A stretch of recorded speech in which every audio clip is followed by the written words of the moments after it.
To order. Our first order of business is swearing in our new trustee. So Matt, you can do Matt up here. Stand and raise your right hand and read the oath of office, please. All right, I, Matthew Bilgren, do solemnly, sincerely, and truly declare and affirm that I will support the Constitution of the United States and of the state of Colorado and faithfully perform the duties of the officer of the Board of Trustees upon which I am about to enter. Congratulations. Congratulations. Thank you. Okay, Lisa, will you do roll call for us, please? Ann Brady. Here. Andrew Schaefer. Here. Lisa Hatch. Tyson Hacking. Here. Andrew Key. Here. Trey Roby. Here. Matthew Bilgren. Here. Okay, Tyson, do the invocation for us, please? Yes. Our dear Father in heaven, we're grateful for this day, and we're grateful for the opportunities to serve the town of Rangeley. Heavenly Father, we ask Thee to bless us, that we can have a good meeting and be able to better understand the concerns of this community. Bless us that we can have Thy guidance. We love Thee, and we say these things in the name of Jesus Christ. Amen. Amen. Peter, would you lead us in the pledge, please? I pledge allegiance to the flag of the United States of America and to the republic for which it stands, one nation, under God, indivisible, with liberty and justice for all.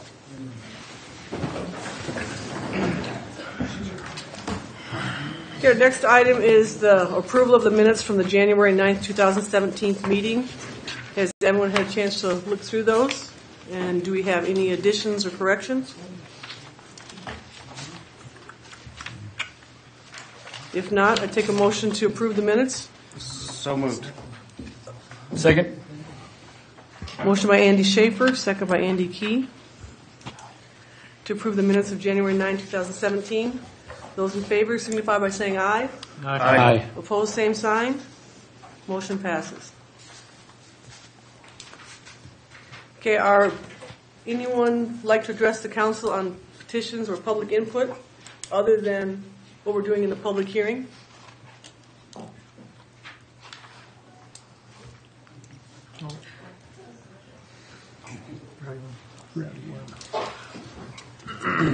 And if you would please, for all of you, if you would just state your name so we can have that in the minutes. Just introduce yourselves one at a time. Okay. My name is Kaylee Meekum. We are all part of the student council executive, or the student body executive council at Rangeley High School. And we are here to fulfill a requirement for our leadership class. And I'm one of the co-presidents. Claire Denny, Public Relations. Riley Boydston, Treasurer. Tasha Teal, Secretary. I am Patrick Scoggins. I'm also a co-chair president. And I'm KK Fortunato, and I'm the Rowdy Worm Chair. Do you guys have any questions? It's very nice to have you attend our meeting. Thank you. You're welcome to come back anytime. We have one more thing. Okay. Can we have a town council member sign a sheet for us? Is that your credit? Sure. Bring it on up. We'll sign it. Mr. Jansen. Here you go, Ann. I'll do it. Unless you just want the mayor. Jeez, what did you Holy put this smokes. in? You up? Right? Yes. Right. 123, right? Yeah, sure. There you are. Thank you guys. Now you know that means you have to stay. Yeah, I saw the agenda for later.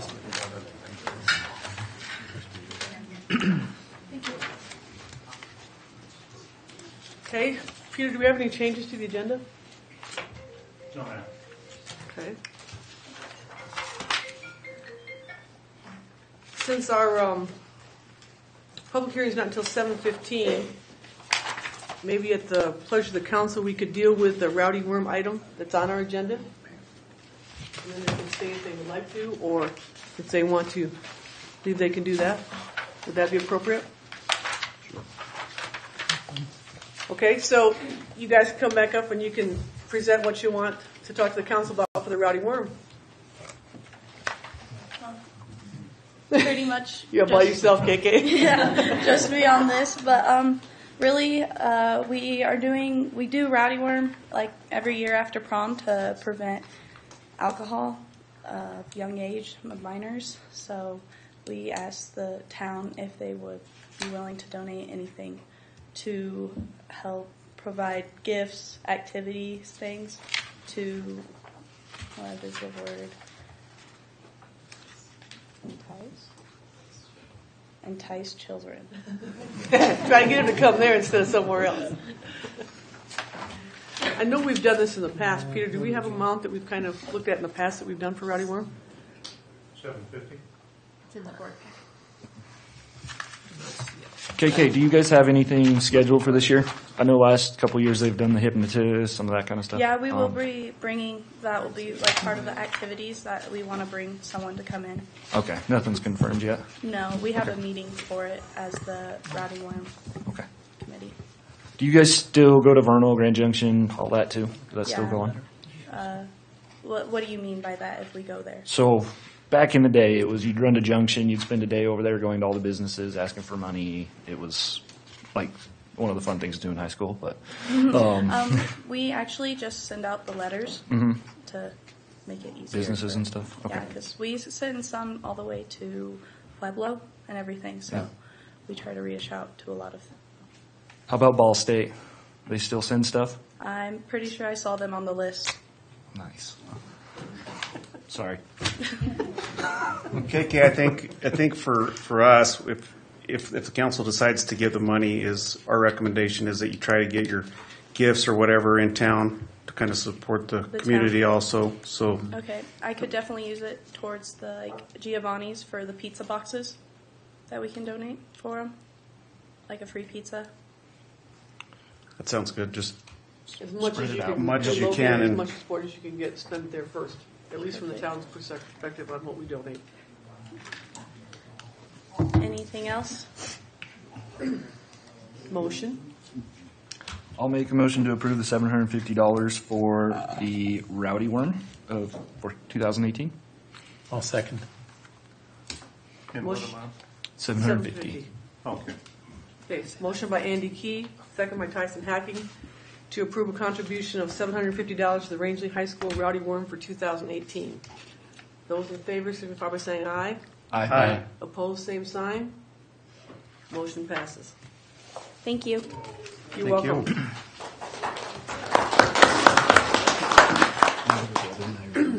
Okay, we'll go on committee and board minutes. Do we have anything on there, Peter, for this meeting? Any committee meetings that we need to report on or anything like that? No. Okay. Supervisors' reports are attached.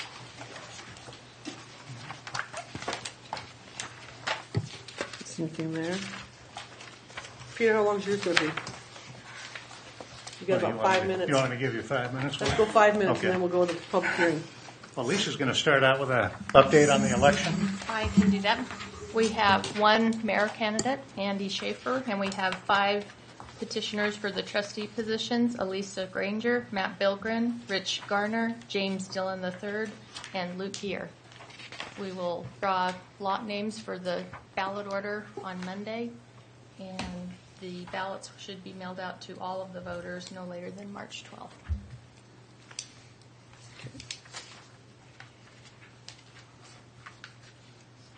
That's going to be a mail-in ballot, right, Lisa? Pardon? That's a mail-in ballot? Yes, it is.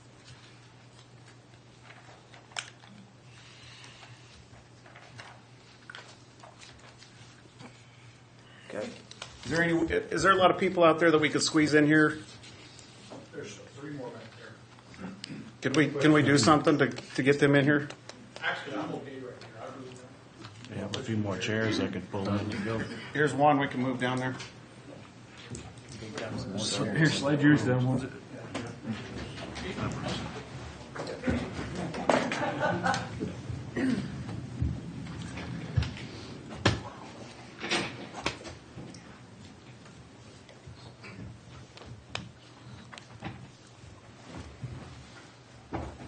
Do they Anybody want to come in and sit, or? Got to sit up front, you know. Nobody wants to be in That's front. what Put them right over here. Commissioner, we know you're brave enough. Just sit right there. There you go. Okay, no, don't do that. Could you face the other way, please? No. What?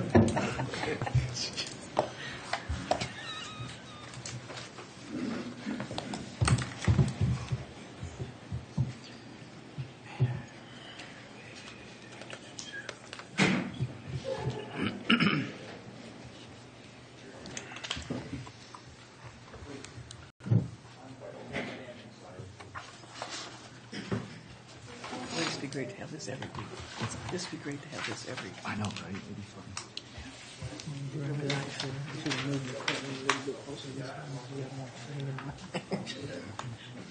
Judge, you're the one with us. There's like an audio system they can hear us now. He's talking too loud.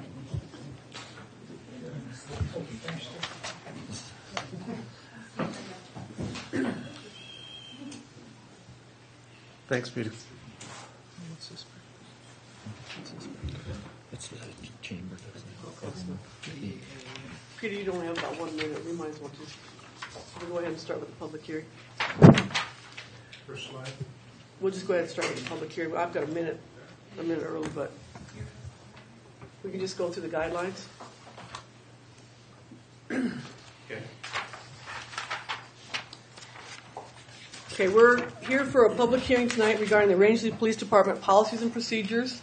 It's going to be an opportunity for the town council to hear concerns from the community in regards to the police department. We have our town attorney, Dan Wilson, with us. We're going to go through some hypothetical examples of ideas, and each person that wants to talk, we're going to give you an opportunity.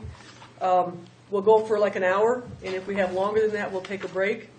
But basically, the guidelines are the hearing is focused on policies and procedures exclusively. We're not going to get into individuals. When you're called upon, if you could step up to the podium, state your name, and speak directly into the microphone so we can get all that in the minutes. Please keep your comments to 5 minutes or less.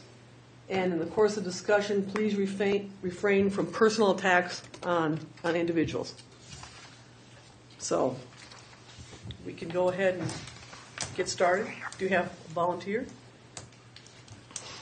If I could just set the stage a little bit. Go ahead, Dan. My name is Dan Wilson. I'm the town attorney. I just need to give you a little bit of background so you know from where my comments are going to come from as we go through this evening. Started out at law school. I was a prosecutor in San Diego County and did felony serious stuff for about 3 years, and then ended up doing private practice and then town attorney for a couple of small towns in Colorado. You've heard of Telluride. This was before Telluride is now. Well, it was still a small town. Town of Norwood, town of Ophir. Later was the county attorney, and in that role advised the sheriff. And so Bill was involved in not directly in law enforcement, but in sort of helping the sheriff do the law enforcement. Then I came to Grand Junction in '88, and I was a city attorney there until 2004. And I don't remember, but a few years ago, the council appointed me for town attorney here. So my role, if you're ever in trouble with a ticket, is you'll see me once a month in the municipal court. The reason I'm here is that we have heard, of course, about community concerns about, if you will, and I'm going to use my term, which is community policing, which means something different to almost everyone. But let me start with sort of the legal basis that the officers have to deal with. And it starts with, in Colorado, you've probably heard of POST. That's the police academy. That's where everyone has to get trained, officers to learn the Constitution, state statutes, a lot of criminal code, of course, focused, and then also local traffic codes. And then for town officers, they also have to know the town code. And I know when we started, you saw the new council person took an oath to follow the Constitution and the statutes. And the officers, when they take their oath, they have to swear to follow the U.S. Constitution, Colorado Constitution, of course, state statutes, and then when they're part of a town, the town ordinances. And so, first thing you got to always remember when you're thinking about an officer is their sworn duty is to enforce the law. Now, the beauty of a small town, and the reason we have council, is we can tweak with those laws. The council can decide, what the speed limits are. The council can decide a number of activities locally. What the council can't do, as a matter of statewide concern, this is from the Colorado Supreme Court and the legislature, is DUI, impaired, drug offenses. Those are mandated to be similar or identical, really, statewide. So if there is a person who's having a beer and, leaves the restaurant and the officer is seeing some sort of behavior, the officer's duty that he took an oath on is to check on that and to evaluate that. And then, so that's sort of the police perspective in terms of enforcement. Obviously, there's got to be a balance between rigid enforcement day in and day out, because we're all human. We all make mistakes, driving just in our day-to-day lives. And so, part of the balance the chief has to talk about, and the town manager and the council, is how do you balance that mandate to follow the law with, if you will, a little softer touch. And so you always end up talking about discretion. You talk about judgment on the scene. And what we're going to do tonight is walk through some scenarios that could happen in a town like Rangeley, and just use them to both focus on the officer's duty, and if I can get you to think about it from an officer's perspective when you do, you'll start to appreciate sometimes the way officers act if you or I got stopped for a speeding ticket or for something more serious. So that's my goal, is to have you start to view the whole scenario from that sort of rigorous law enforcement directive that they have to abide when they take their oath. I guess the other thing is, tonight is not, as the mayor said, about individuals. Colorado statutes and town policy says that if you have a gripe about a particular officer, tonight's not the night. You can talk about the fact pattern if you keep it generic, and we can use that as a discussion item. But if I was an officer, you can't say, Dan's a jerk, fire Dan. You may think it, but you have to do that tomorrow by talking to the manager or the mayor or to a council person. And that's because under state statute, matters of personnel are private to the employee. And it's not something we as a town have a choice.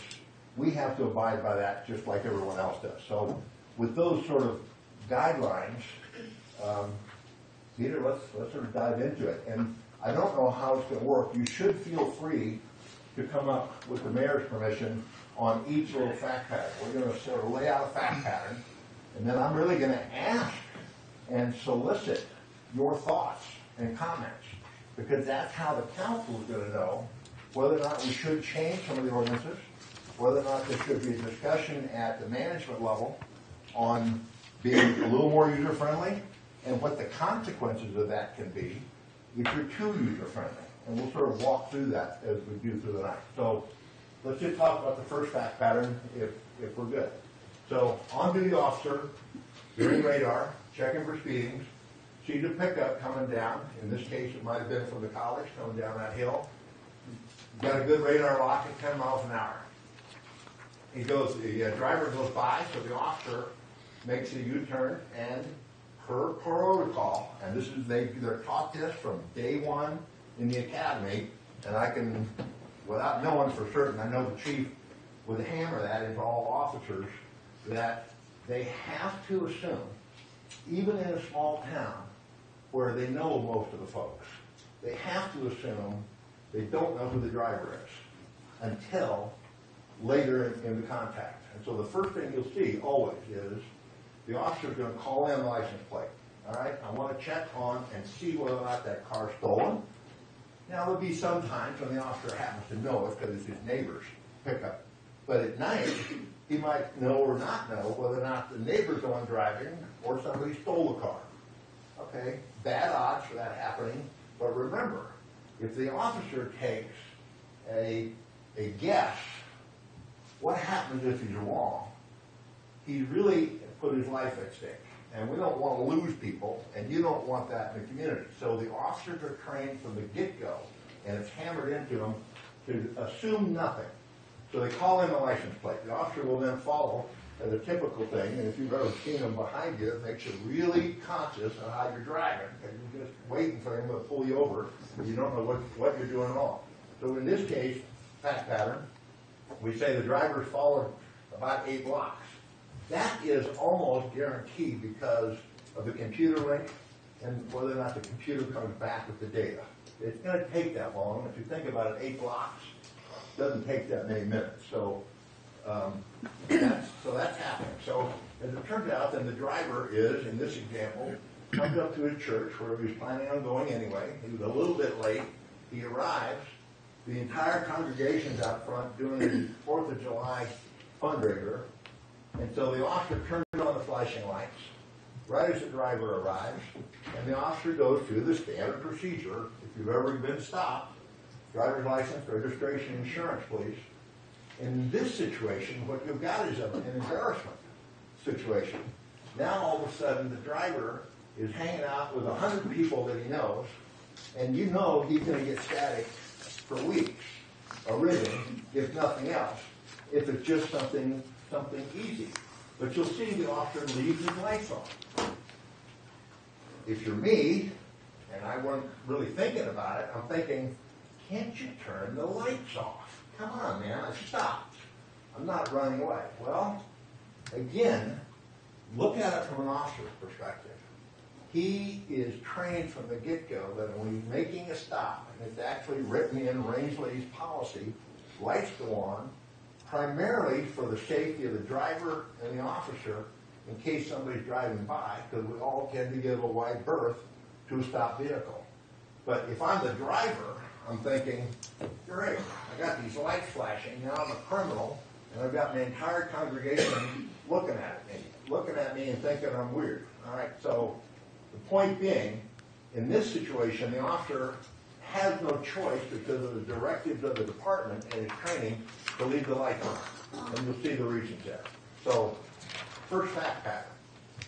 Comments, thoughts, anybody? Does this bring up anything that you want to talk about? And that's the point here tonight. If you have a comment or a question, please jump in.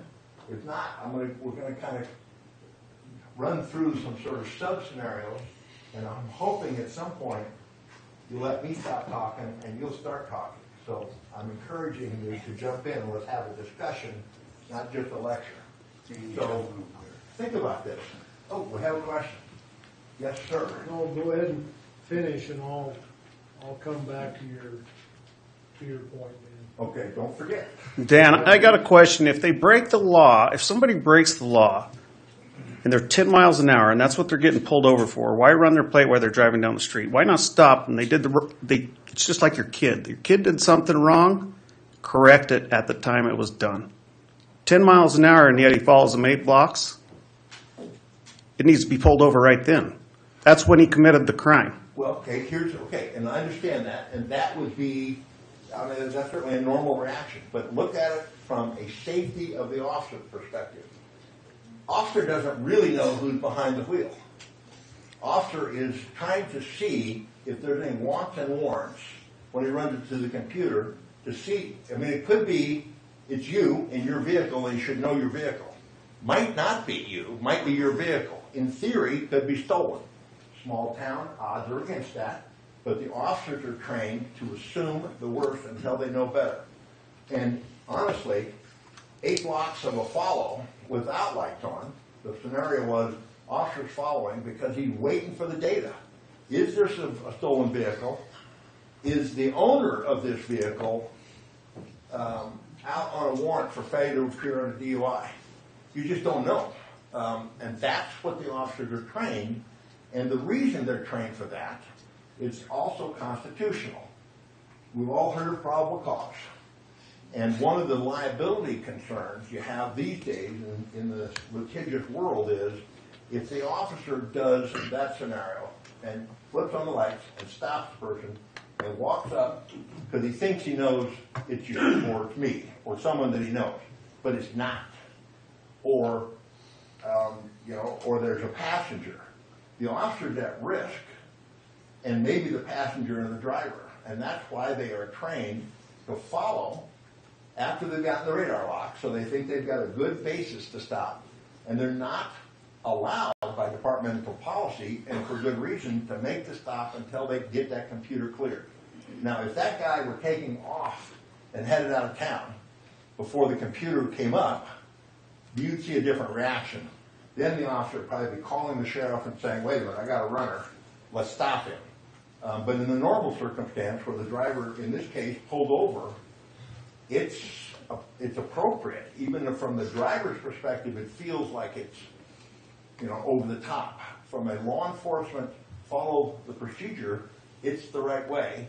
And if you don't do it the right way with the PC and checking, the town could, not that it would, but it could get sued saying it was an improper stop because you didn't even know who the car belonged to. And a defense attorney would start picking at the officer because he didn't follow the protocol. So is that the town of Rangeley's policy to follow these people, or is that what our policy says? Yes, it is a town policy, but as a town attorney, if the council were debating this, I'm going to tell you it's a good policy. And that's up to you to disagree, but from a prosecutor's perspective, or as a person who might have to defend a case, I'm going to say that is best for you as a community.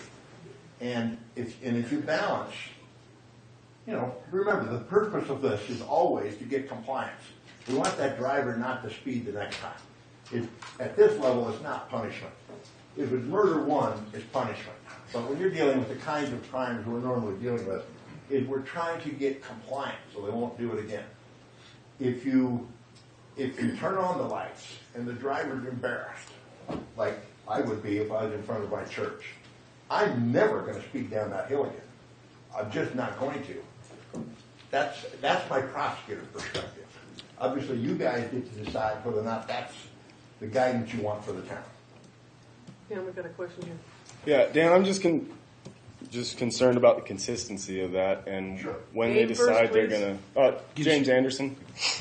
I'm just curious. So I've been pulled over for not having my turn signal on, and been pulled over within 3 seconds of not using my turn signal. Okay. So I'm just curious. Is there going to be I feel like that's a lesser offense than speeding, 10 miles an hour with the speed limit, and yet they'll still get me quicker on that. Well, I don't disagree. It's probably a lesser offense than speeding, but was it a new car? Was it a vehicle the officer might have known? Yeah, absolutely. And so when the officer approached, did he recognize you? I don't know. Well, I don't either. That's So what I'm trying to do is I'm trying to think, okay, why did the officer not wait? Yeah, and that's what I'm asking too.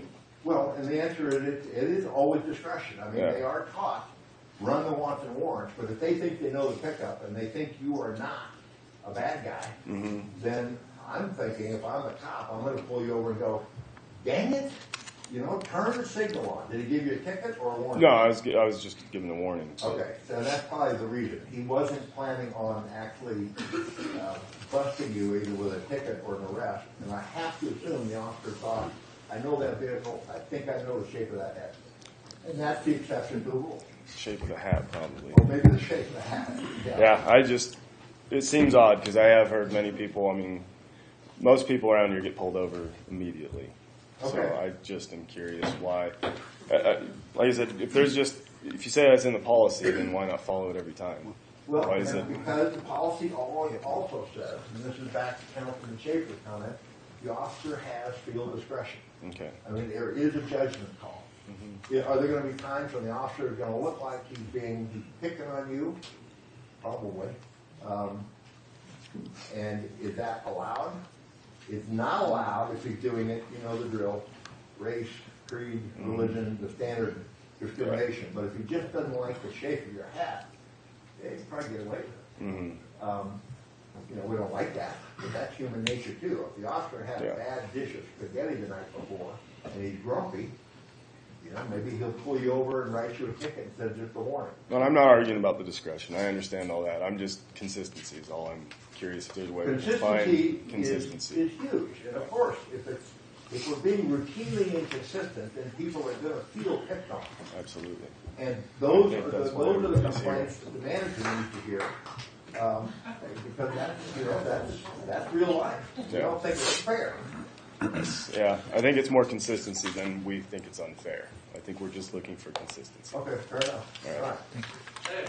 So value one that we're hearing, and I saw a number of people sort of nodding their heads, is if we're going to do it, let's be consistent. Please, come up to the podium. Bob McCann. I just got a question. You follow and run the plates. Correct me if I'm wrong. Once they run the plates, they should know if the registration is good and if the insurance is current. Why do they ask? Why do they ask that? Sorry? Why do they ask for them? Oh, because you know the rule. You have to have insurance in Colorado. Right. But I mean, but correct me if I'm wrong. Once they run the plate. Let me ask the chief. I don't know the answer to that. I know you can get driver's license and registration. The insurance will come back on some vehicles as valid. But, as we all know, when was the last validated? You can have a 6 month policy, you can have a 2 month policy, you can have a 1 month policy. I don't know that. Therefore, Colorado law states you have to provide proof of insurance, not merely meaning through the record system that you have to provide insurance. You have to provide. Yeah, but isn't that a two-way road? Because the stuff that you have in your computer is the same thing that we have in our car. No, it's not. It's not. When you went to register your vehicle, the last time you registered your vehicle, some of them asked for insurance at that time. The lady out of the county annex, whatever they do, I don't know what that. All I know is, I'm assuming that's because that's when I turn in my insurance, when I do my vehicle. Correct. But you know the scenario. So if you go and renew, they make you do the insurance. You have to show it. Correct. You could literally, not that people would, you can go cancel it the next day. Exactly. The computer is going to show that you had insurance when you renewed your tax or when you got your driver's license. That may or may not be expired. You could have either canceled or they might have terminated. That's the reason the officers keep checking. Okay. Thank you. Of course. Dan, we had a question over here too. Gary?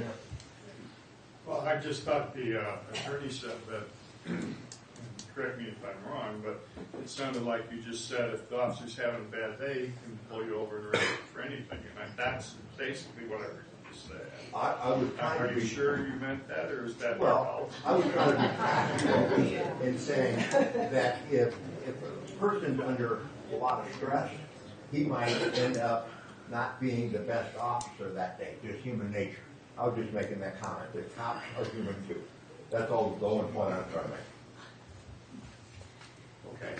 Yes, sir. I agree. In America, place is wonderful. Cops have a difficult job to do. Yes, it's tough. But I would point out that this police department is extra observant in 3 different things. One time I was stopped by a cop. He smelled marijuana, supposedly. Tore my car apart. My car was dirty. It's a work truck. I don't use it for... How long ago was that? This was Officer Mazzella and Hamblin approximately 6 months ago, 7 months ago, perhaps. Anyhow. You're thinking, he was thinking, I'm under the influence of marijuana. And I agree. I didn't use my turn signal, and he did pull me over. Okay. And once again, he's executing the law, and that's perfect. He tears my car apart. That's perfect. If I was doing anything illegal, great. But whenever we're done, he's like, your car is awful messy, and this, that, and the other thing. He gives me like a 2-minute spiel on managing my life like I needed it from him. And that was offensive. It just seems pointless. We don't pay him to tell me that my truck's dirty. I can observe that myself. Either way. Just the same, the next time, or the time before that, I got pulled over by Mazzella, and my taillight on the same truck that is dirty, and I don't waste any minutes cleaning this pile of junk to work in, the taillight's hanging out. And I have a friend named Phil Stubblefield who's the chief of police in Meeker, and when I crashed that truck, backing it into something and it knocked the light bulb out, the light bulb hangs out from it. And he said that's not illegal. As long as they can still see it, it still works. I put extra duct tape so it doesn't fall off. And Officer Mazzella pulls me over on this instance and is like, your taillight hangs out. I'm aware of that. He says, you need to get it fixed. And it says, I said, why? Every other police officer said that this is still legitimate. And The next time I see him, he pulls me over for borrowing a trailer. Or did he let you go? He did let me go, and I just explained, hey, I believe that every other officer has told me that this is up to snuff, and he's like, you need to get it fixed. And I do understand, like, if something is threatening anybody's life, that's great. Right. But once again, it was obvious. Like, I needed somebody to tell me that that tail light was hanging out. My third point was...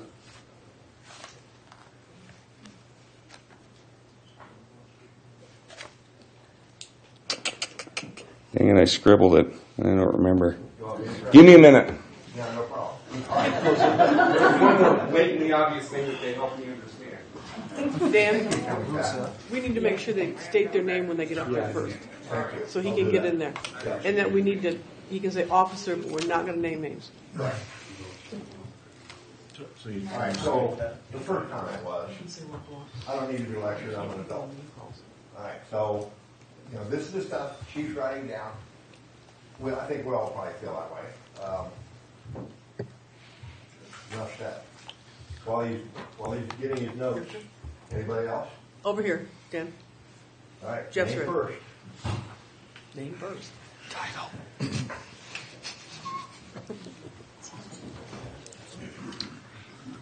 My name is Jeff Rector, and I reside here in Rangeley, Colorado.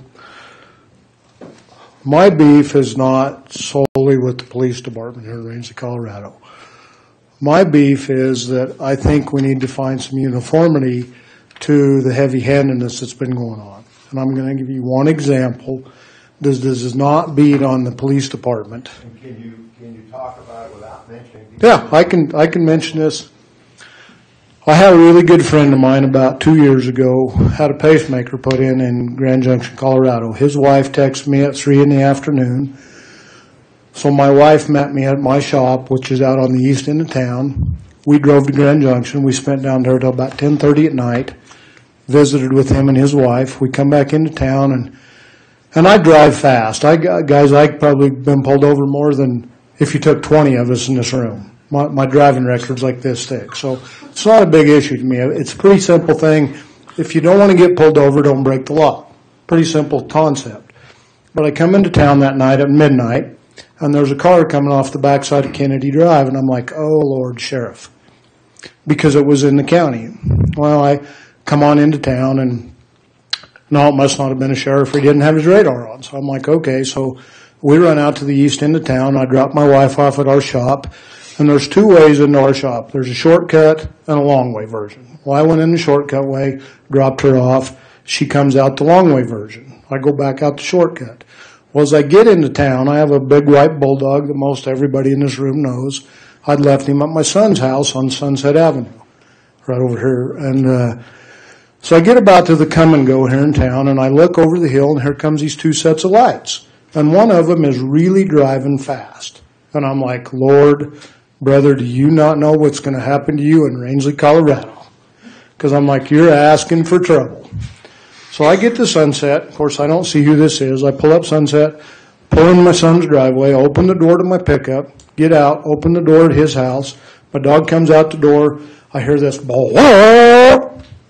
Guess who I see? One of our Rangeley Police Department go up Sunset Avenue at a high rate of speed. Coming toward you? He was chasing me. I have no idea how fast he was going. Doesn't make any difference. So I'm like, yep, he's looking for a DUI. So I back out of it, and that was my first concept. That was the first thing I thought. So I back out of my son's driveway. I get to Main Street. I very rarely ever use my blinker in Rangeley, which I think a lot of us probably don't. I mean, that's the simple truth. I turn my blinker on. I get almost to the county shop, which is another mile and a half outside of town. I see a set of headlights coming. I'm like, oh, Lord. And I'm thinking, that's the Rangeley PD. So I speed up. Well, the only thing I did wrong this night was you'd think as many times as I've driven Highway 64 that I would know that the speed limit is 60 miles an hour. I speeded up to 65. Well, I live off County Road 102. You get to the top of the hill up there to where Target's at. It's a straight stretch for about 3/4 of a mile down to where you make a left-hand turn to go to my house. I turn my blinker on, the lights come on. And my first thought process was, I was like, Lord, please let me have a tail light out a license plate light. Do not let whoever this is tell me I was swerving or weaving. Go back to your thing, Dan. When they pull you over, when you know they're behind you, your heightened sentences are on game. 12:30 at night, I'm ready to go home and go to bed. I don't want to visit with an officer. So the young man pulls me over. He goes, you know why I pulled you over? And I'm like, no, not really. But I'm thinking, please don't say those two words. And he did, and it got ugly from there. What were the two words? You were swerving and weaving. Okay.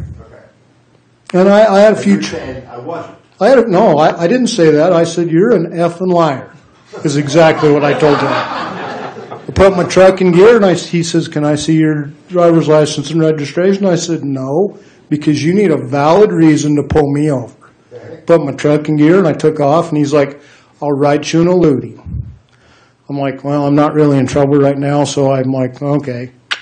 Well, I ended up getting a no proof of insurance ticket, which all of my company trucks are Colorado bonded trucks. I've been pulled over enough.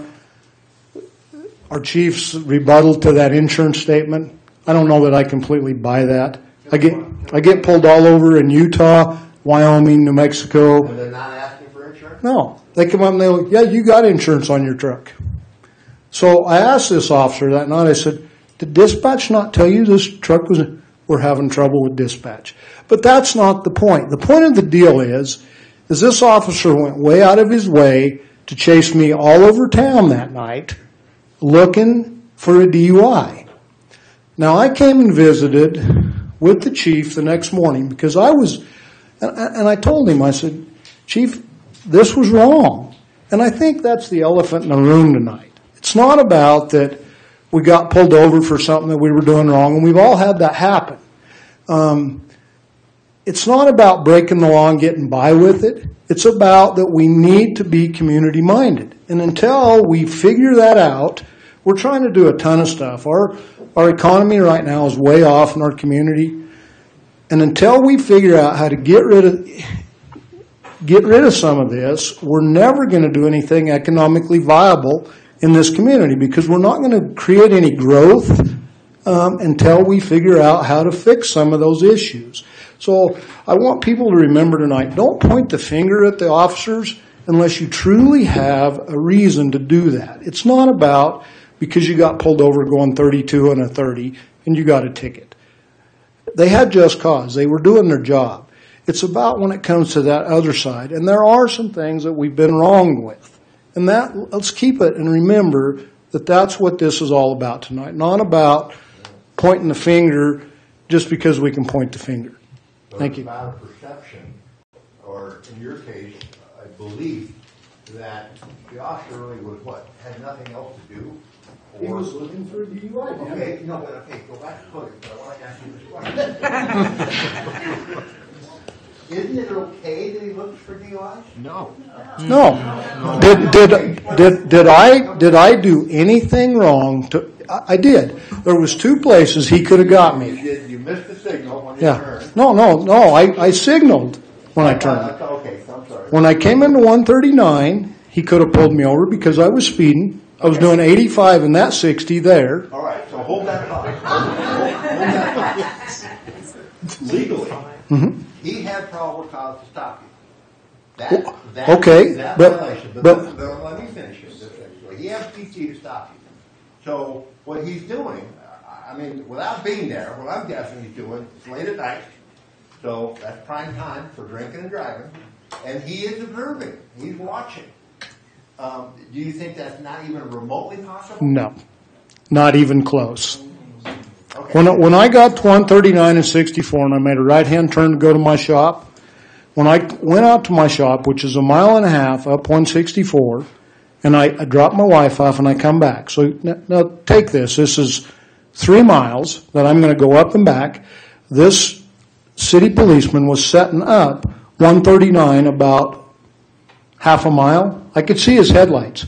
So now if he was really concerned about what I was doing, don't you think he would have made that stop there? Not necessarily. Dan, and we can beat this eternally to death. And I was vaguely honest with you. Okay, you got to understand, I have a different I get that, and I understand that you guys as attorneys can beat things however you want, but we're trying to get to the elephant in the room here without doing that. All right, no, I hear you. Okay, so I'm giving you my perspective without you doing that. The deal is that if that was the case, well, when I went by 139, why didn't he come out and pull me out then? Answer me that. Well, my thought, if I was the cop, is I'm going to watch you for a while. Okay. I'm going to see if I got more pieces. Okay, here we go. See what else you're doing. I stopped at the house on Sunset Avenue, and he drove by. Why didn't he stop there? Again, I don't know. Okay. Okay. I mean, but that's what I'm getting at, kiddo. So I'm listening. And I Yeah. think the chief's listening. I know council's listening, which is you're saying, I think, there's an exercise of judgment there of either stop me from my speeding or go off and do something else. In essence. I've made this comment, Dan, and I truly believe this. If you drive through this town with 10 tons of pot in the back of your pickup and you do not break a traffic law, you should be able to drive through this community no matter if it's 7 o'clock or 4 o'clock in the morning. I don't know about 10 tons. I'd have to check the chief on the distribution rules. Well, I don't care, but okay, let's say a ton. Do you understand what I'm talking? And that's the perception we have, is you cannot cruise through Rangeley, America from that 8 o'clock at night till midnight. You're probably going to get pulled over.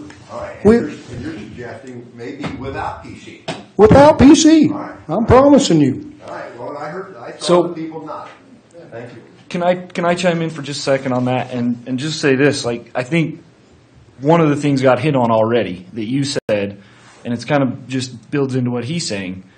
You said that they assume the worst every time. Yeah, that's true. Yes. So this is a community that strives itself on being great, community oriented, about friendliness. That's what we're about, and then we want to have this counterproductive message of assume the worst. I mean, I think that's the fundamental problem right there.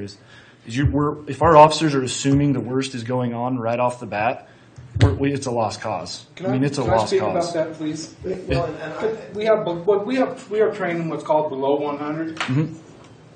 It's a national average that law enforcement wants to get below 100 deaths. In the United States nationwide, it's never happened before. The guy who Officer deaths? does public safety wants to reach that goal. We have a trainer who has trained Officer Hamlin in below 100. It's complacency kills. I have been doing this over 26 years now. I've arrested people, some not in this room, some I went to high school with. Every one of them go, Vince, it's me. Why are you handcuffing me? Because if I don't do it today, I may forget tomorrow. And tomorrow will be the guy that wants to kill me. I am an administrator now, predominantly. But when I was taught by Dan Eddy, who used to be a councilman too, I knew the guy on the road. The guy I pulled over, and Dan Eddy said, he screamed obscenities at me. I got flustered. I was in training. I didn't know what to do. And I go, what's wrong, Dan? He's like, I go, it's Bob. He'd go, do you know Bob just killed his wife? I said, Bob didn't kill his wife. Do you know that? I'm like, no. He goes, okay, then. Never let him out of your vehicle. Always protect. Always do. That's what the lieutenant and I believe. Do we always assume the worst? Yes. Well, I because think that's what we want to live tomorrow. I understand that, but I think what I'm trying to say is I'm not saying you're wrong. What I'm saying is that's where the problem's coming from. If you guys are assuming everybody here is the worst person ever, then I don't know. Maybe there's no way to fix it. Well, but I think it's that's the problem. Is you can't operate in a small community like this with that mentality. It's never going to work. Well, that's why we're sitting here right now like this. I think it's a question of where on the continuum. Because my comment was, when you're starting to stop, you have to make that assumption because you just don't know who's there. I don't disagree with this gentleman that when you, or the gentleman with the hat, with the good shaped hat, that there comes a point at which your comfort level can go down a little bit. These guys are trained never to get comfortable so that they don't get shot. And I understand. What people are hearing, I think you're hearing is there any way of balancing that? Is there any way of maybe softening it at the tail end, using your example, if you believe honestly that there was no PC after the speeding, I think that's a good debate for the council to have. I mean, I think that's trying to find that right balance between protection and their duty, and yet if the whole community is feeling harassed or pushed, that's why we're doing this. Yep, exactly. That's the debate. That's why we're to here. have. Yeah. Yes, ma'am. Hi. My name is Amanda Lucero, and I'm up here standing as a reformed bad guy. You had said if they were a bad guy, you know, with the pulling them over. I've been pulled over numerous times based on who I am and my history. Every time I get pulled over, the drug dog searches my truck. Every time. And I have a video, actually, of a stop done by 2 officers. I won't mention names. And the drug dog came around the truck, jumped up on the window, scratched the vehicle. They said that was an alert on the vehicle. I was pulled out of the vehicle. My passenger got out of the vehicle, started videotaping. In this videotape, you can see the officers start asking me questions, and I'm just appalled that I'm being pulled over. Yes. And I'm just appalled that this dog has hit on my truck, and, you know, they're accusing me that there were drugs in the vehicle. They searched the vehicle for 45 minutes. Of course, they found nothing. But the bad part was, one of the cops has a vendetta against the person that was my passenger and has pulled him over and given him many tickets based on the fact that they had a conflict in the past.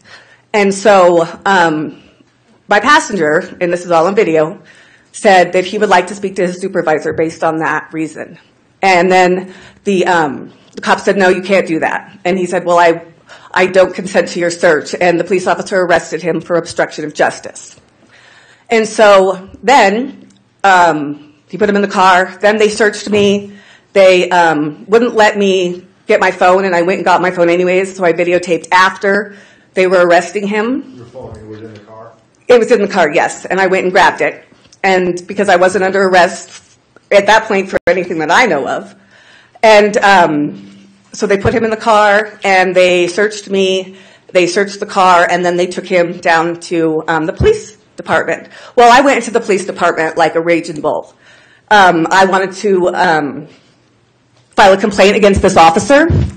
And so I got the paper, and then the officer came out into the hallway, and he proceeded to tell me that they were talking about not just letting my passenger go with the summons instead of taking him to jail in Meeker, and where I would have to bond him out for over $300.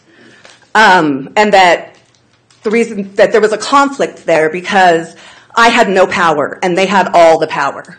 And I said, you're right, I don't have any power. You have all the power, and you have an obligation with this power to do what's right, and you know that what you're doing is wrong. And he said to me, well, most of the complaints that have been filed against me just get ripped up, and I can arrest anybody in this town for any reason, and the courts will figure it out. And I'm not kidding. I was so appalled at this point. I did not have a videotape of that conversation, but I swear on my life that it took place. They did let my passenger go with just a ticket, which was dropped so fast in the court. It was, I don't even know why we showed up. So, I have this video. If anybody in this room would like to see it, they're welcome to see it. Again, the video was the first part of the conversation. Yes, when he got arrested, and Has that video been shared with police or with town hall? It didn't need to be because of the officers' video cameras said the same thing. So I don't know if that's been shared, who that's been shared with, but I do have that video, if anybody would like to see it. So. Well, I may be wanting to see it, but we'll talk with the council later. Okay. Now, all I'm going to say is, my tendency is to believe the officer. Of course. That's my experience. The story you're telling, there's always another side. But if your story is correct, that is abysmal. Mm-hmm. All right? I agree with that. And it seems to me that's a discussion we need to have. Because if there's truth to that attitude, that's generating the reaction you're reacting to. Mm-hmm. So if that happens for the town, I'm going to apologize. I am not conceding it happened that way. Okay. I don't want to say that, but that's something we need to look at. Right. Honestly. Okay. Thank you so much for listening to me. You bet. chair right here. Excuse me. My third and final valid point was thanks to All right, the so you chief. got to say your name and go back to the podium. My name is Justin Collins, a.k.a. Dirtus. My third and most poignant case would be the other day at Subway, the chief stops me and says that I have bald tires. And I'm in the process of buying some new ones. Obviously they are out of wear there, but I'm also not in a position to go buy brand new ones tomorrow. I didn't really need you to point it out. I mean, once again, I can see you're watching there, and that is good. And maybe there is some safety issues there, and as well, I agree completely. Now again, you're talking specifics, and we want to keep it general. Mhm. Hypothetically, Mhm. if I'm a cop and it's wintertime, and you got bald tires, And I agree. the first time you're driving down the road when it's got 2 inches of snow, you are going to be unable to control your vehicle, and there's an accident begging to happen. The officer doesn't know what you know. Mm-hmm. The officer, I think, absolutely is irresponsible if he does not stop you and tell you, fix the tail light, even if it's hanging out and it's technically legal, and get a set of tires or some tread. And I agree. Write you a ticket? No, he did not. He did not. But I mean, it was. So I would tell you, my perspective, that's exactly what you want the chief to do. And I agree. But once again, this is an observation that in passing, like, I couldn't have told that myself. And I was already in the process of buying a new set of tires. But just the same, we're paying this individual to take the time out of his day and mine. I'm going to say, I'm going to make the argument to Mhm. keep you safe and to keep you safe from the community. You bet. That's my view. But, And once again, officers have a difficult job. I do agree. sure. I do agree. I'm not saying we don't need law enforcement. Law enforcement might just change how they approach it, perhaps. Justin, can I ask something first? Then? No, I'm just saying, it was not a stop. Okay, that's fine. It wasn't a stop. Doesn't matter. We're not talking specifics. We're talking Yeah. hypotheticals. And that's why I don't want Mhm. Somebody had a question? I was going to ask you if he stopped you or just asked you to. Yeah, no, not stopped. I was stopped there and he just pulled in behind there. Thank you. Thank you. Thank you. Yes, ma'am. State your name. Tracy Hayes. So after listening to the conversation that just went on with Dirty, I think that's his nickname.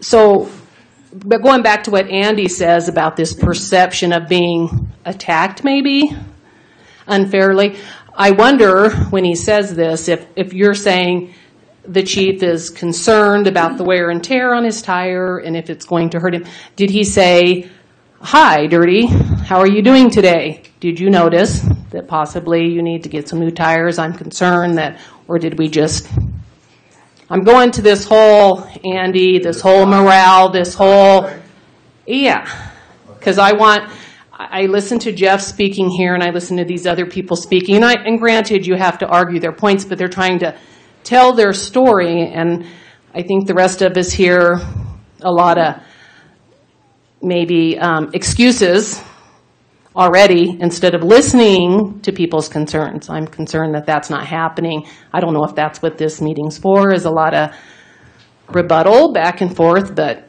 listening to Jeff's story, I'm having a hard time feeling that we're just like beating a dead horse if nobody's going to listen to his concerns. I have two thoughts, because I do think I have a dual role. And I think the first role is to try to explain the situation from the officer in the field perspective. That's one.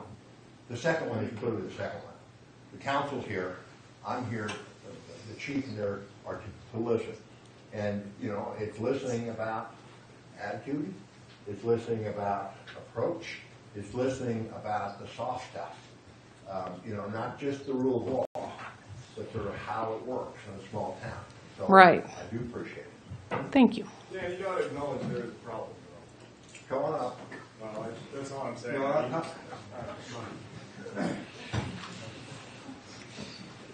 James Anderson again.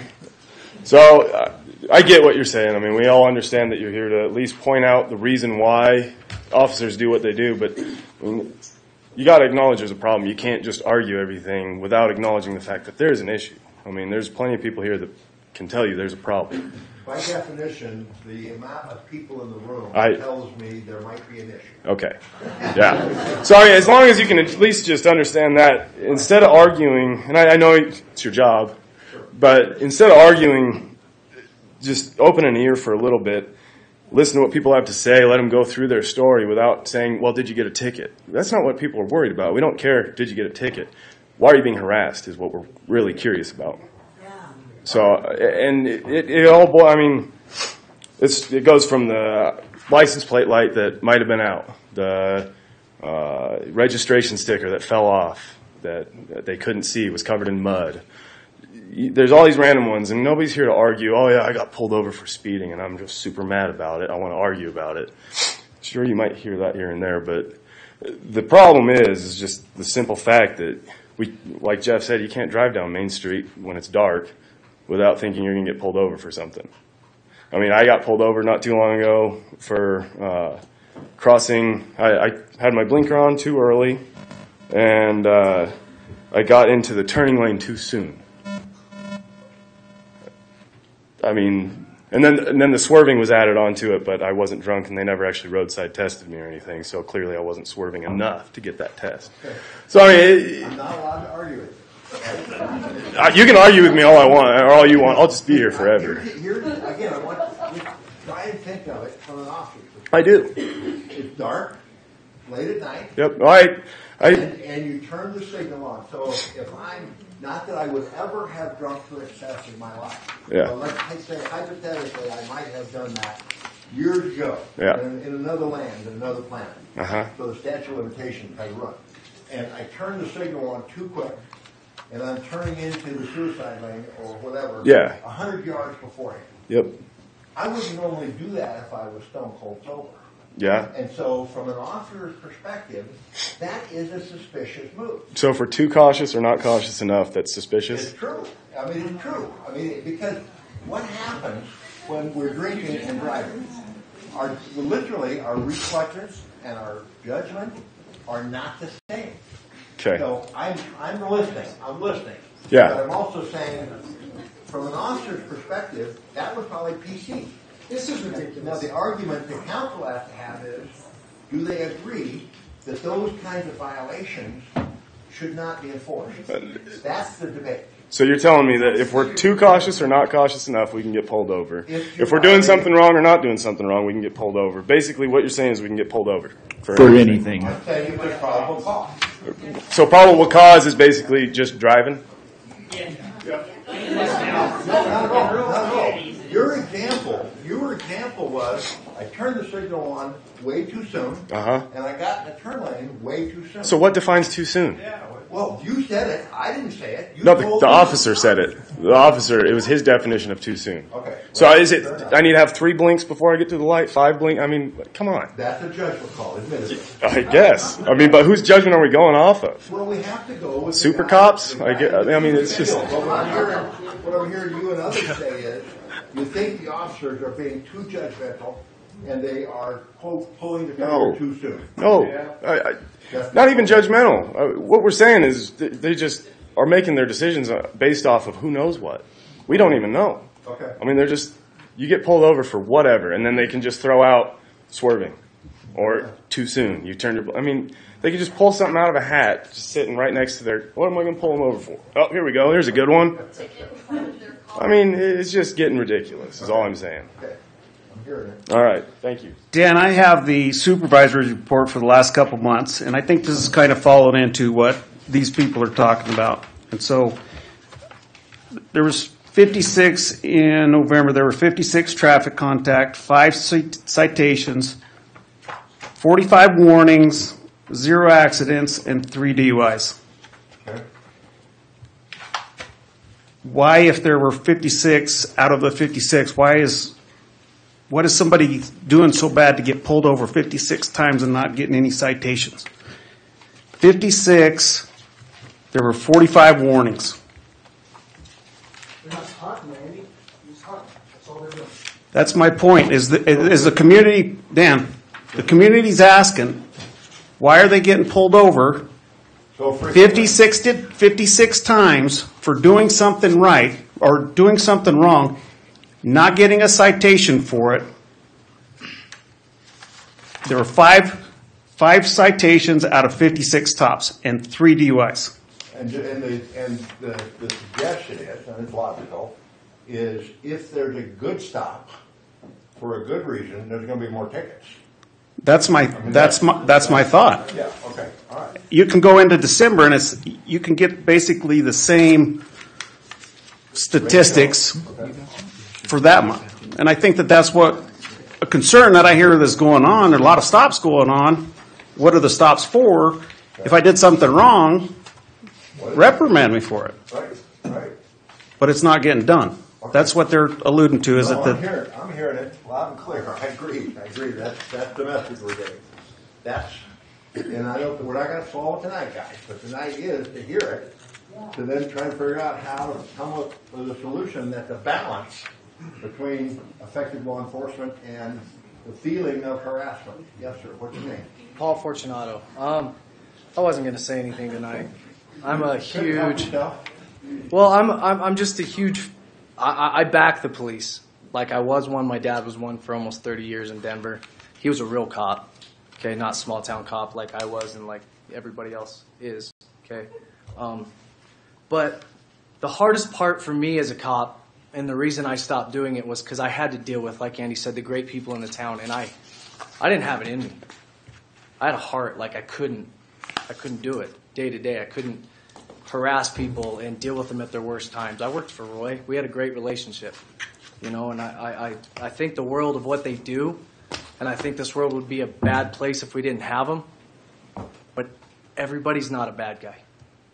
Okay, no, just stop. Just let, no, I don't care. I don't even care. Just listen. Just listen.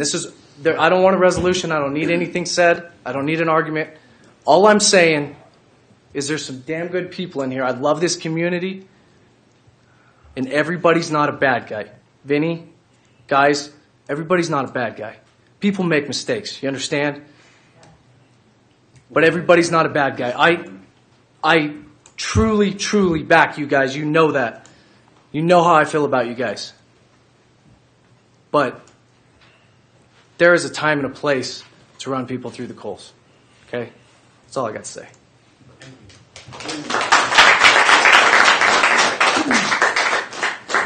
All right. My name's Shanna Kenny. I'm the EMS director for Ranger District Hospital. I'm a paramedic and I'm married to Lieutenant Kenny. And I have a few things I want to say. I've been listening to what everyone's saying, and I'm hearing it and I'm understanding it. But I want you guys to think about this. When do we start quarterbacking everyone? We're not the ones out there. Have we walked a mile in their shoes? Have we been the ones out there making these decisions, split-second decisions? Are we the ones who've had to go out and pick up people after there's been a DUI and a bad accident, and I'm the one who's got to go out? These guys are the ones who have to go out. When someone's pulling a gun on their spouse, who do we call? 911. Who do we want there? Our law enforcement officers. We're sitting here backseat quarterbacking them. I understand concerns, but basically what I'm hearing is you guys want this information out, but I see people trying to attack our officers without walking in their shoes and having a good understanding of what they do here. Listen, I know some have. Paul, you have. I get that. Rich has walked in their shoes. And so I understand that, but not everyone. Not everyone. I'm asking you guys, when you guys start thinking about this and making these complaints, put yourself in their shoes. I agree. Not everyone's bad. But how many times have we been getting here across the news of our officers getting killed, our officers being attacked? I want my husband to come home. You guys have no clues what he's gone and had to do and what Vince has been confronted with. We may think this is a small community, and it is, and I love this community. I wouldn't have been given my life to this for 35 years in the EMS department. But I also know there's another side that a lot of us do not see. And I'm not meaning me. I'm talking about the rest of you guys who don't deal with the EMS side. You don't deal with the fire department side. You don't deal with the law enforcement side. Andy, you know what I'm talking about. You've been there, you've seen it, you've been there. Jasper has been. Rich has. Roy, Vince, Paul, George. If you guys saw a lot of what we saw, you'd have a better understanding. So I'm asking you, when you have a concern, talk to Roy, talk to Vinny about it. But try and put yourself in their shoes and walk a mile before we just start attacking our officers. Because you know what? We need them here. And I need them protecting all of us as citizens, and not just as his wife, but as a citizen of this community. And that's what I've got to say about this. You're up, sir. Yeah, I wrote a statement. I didn't know who I should give it. I bought me some copies. Well, if you got a copy for the clerk, that'd be great. Yeah. Thank you. My name's Gary Heineman. I was a town councilman for 8 years. And I'm also a parent of a child that had a meth addiction problem in this town. And I guess I'd like to come at a slightly different issue or series of comments associated with that. My child had a 5-year methamphetamine habit, and she was finally sentenced to jail and rehabilitation. What we found out is we as parents were ill-equipped to deal with the disease and made many mistakes in that process, which probably prolonged her use. She would be the first to say that one use of meth was enough to get her hooked and stay hooked. Looking back, it would have been most helpful for us to look at the disease as a problem rather than a police or law enforcement matter. We found the only thing that worked for her was being arrested and put in a jail to detox and get her head straight. That sounds a little contradictory, but it is true. Absent some kind of detox facility or safe house, I'm a big fan of arresting and getting these users off the street for their own good. I'm not a big fan of the probation system. The support system for these unfortunate souls, once released from jails, is non-existent in this town, nor in the town of Meeker. These kids are let out on the street. Their money's held for 200 days. They can't even get their cash out of their wallets. They have no driver's license. Where do you expect these kids to go? They're let out of jail, either here or up in Meeker, and there's no place for these kids to go. The only place that people will accept them is go back to the drug community. And all we're doing is making a bigger bunch of problems because we don't have any kind of facility to deal with these kids. We need some kind of a halfway house, a halfway facility. We need a parental support system here. We need a 12-step program. We need a community that's involved to try and help the police department and help the town and help our citizens. We have a drug problem in this town that's getting bigger. It isn't getting smaller. And if we don't get involved as citizens and start looking at it as a disease problem in addition to a law enforcement problem, then I think we're going to continue to have more of the same. And that's what we've had. I would like to volunteer, to, as concerned citizens, work with the police in the town to see if we could try and get funding for a support system for these addicts. Right now, they're released from jail without any support system. It would have to involve a safe house, some kind of detox facility at the hospital, etc. Ideally, it would be nice to get these kids in and get them detoxed before they end up in jail and try and work with them. But absent that, there's only two choices. They go to jail, they go to prison, they're killed, they overdose, or, they get better. I think we could use a good 12-step support group of parents and other people in this community. I would be willing to work with that. We obviously have extensive experience with that. We've had a daughter that had a 5-year methamphetamine habit, was clean and sober for 9 years, relapsed, and has been clean and sober for about 7 months now. And I'd like to, look at a commitment from the community and the hospital to support some kind of rehab structure for these kids. And I think that the present process of shunning these kids by this town, especially the ones that are passing their DUIs and trying to be productive members of society, there is no place in this town biggest thing that I think you're seeing here is these kids need support. They need to be reincorporated back into the community. If they've paid their penance and they've paid their dues and they've spent their time in jail, they have a disease. They have paid their time. They need to be treated as equal citizens and supported in trying to be productive members of society rather than consistently thrown back in with the people that got them in trouble in the first place. And I'd like to work on that problem. Thank you. Thank you.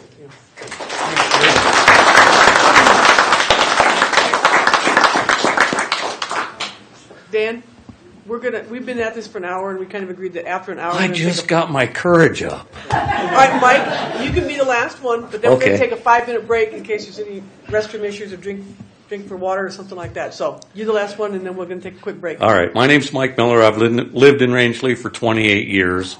23 years ago, I got one of those alcohol-related safe driving awards. I was a little too drunk to walk, so I decided to drive and was contacted by Rangeley PD and went through the whole thing. But the point there is I've been sober for 23 years now. And if I wouldn't have had that contact, I'd probably be dead. And, you know, there's two sides to this coin. Everybody's saying that they're getting pulled over. There's an aggressive police department. You know, we're only a town of, 2,000 people, and maybe 600 people have a license, so you're going to get pulled over a couple of times. But there was a time, there's a rumor going around. You can hear anything you want in Rangeley, okay? You know, you can hear anything you want. Okay, now I'm just looking for a point of clarity. I'm not looking to pick or say or do anything. But it's my understanding that the only reason we don't have a stoplight right now is because there was never a ticket issued. Well, I have no clue. See, and this is all I've heard is that without a ticket, there was no need to report it to the insurance company. The expense fell back on the town. The town says we don't have it. The stoplight is gone. Now, with that being said, it looks like, well, if they can do that for that person, why don't they do it for me? And, huh? There's a CDOT issue. Okay. Oh, well. Anyways, there is a 12-step program here in Rangeley. I've been going to AA up here at what used to be St. Timothy's for 23 years. The thing is that people gotta want to sober up, you know. And at Rangeley PDs, they're going to run into them, and not everybody is friendly. You know, not everybody's going to talk to them and say, you know, okay, I screwed up, you know. I did. And Officer Wilczek at the time said I was one of the nicest guys you ever had to arrest. And I was like, no. I probably got a picture too.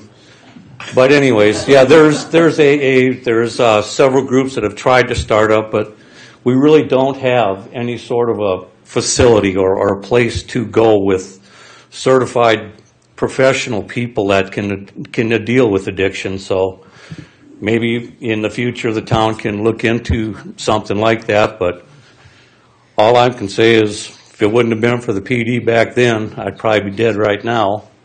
But at the same time, does anybody clarify whether there was a ticket issued or...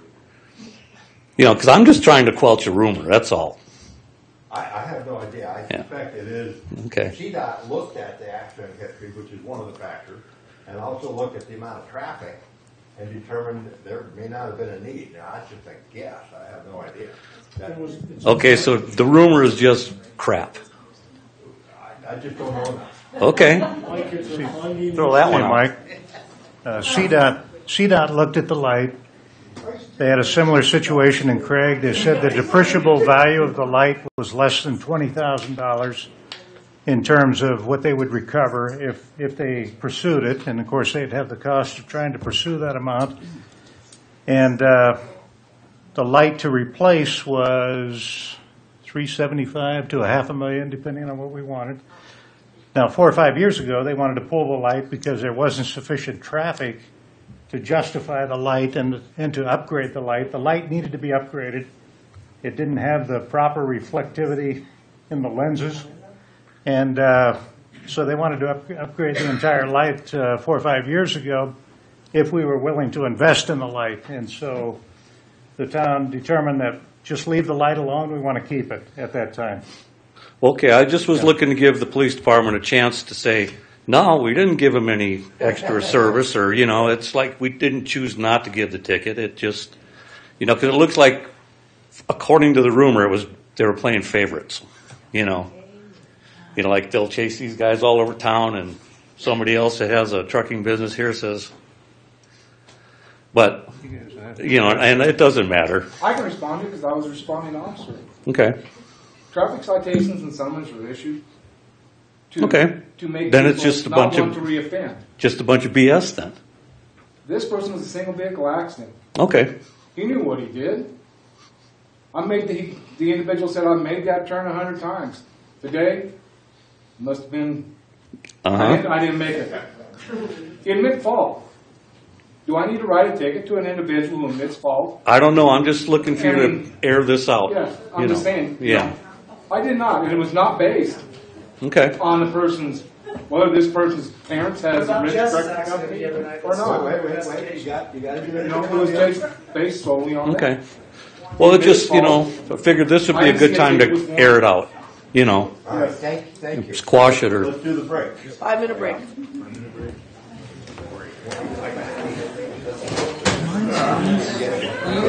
Mine's grease. Isn't that what's around?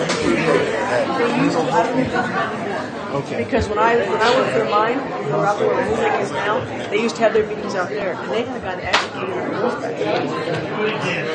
But they actually had one from that came out from the What'd you come here with? I know that mine's grease is there, but I don't know if they still handle that stuff. Because the guy that was doing it was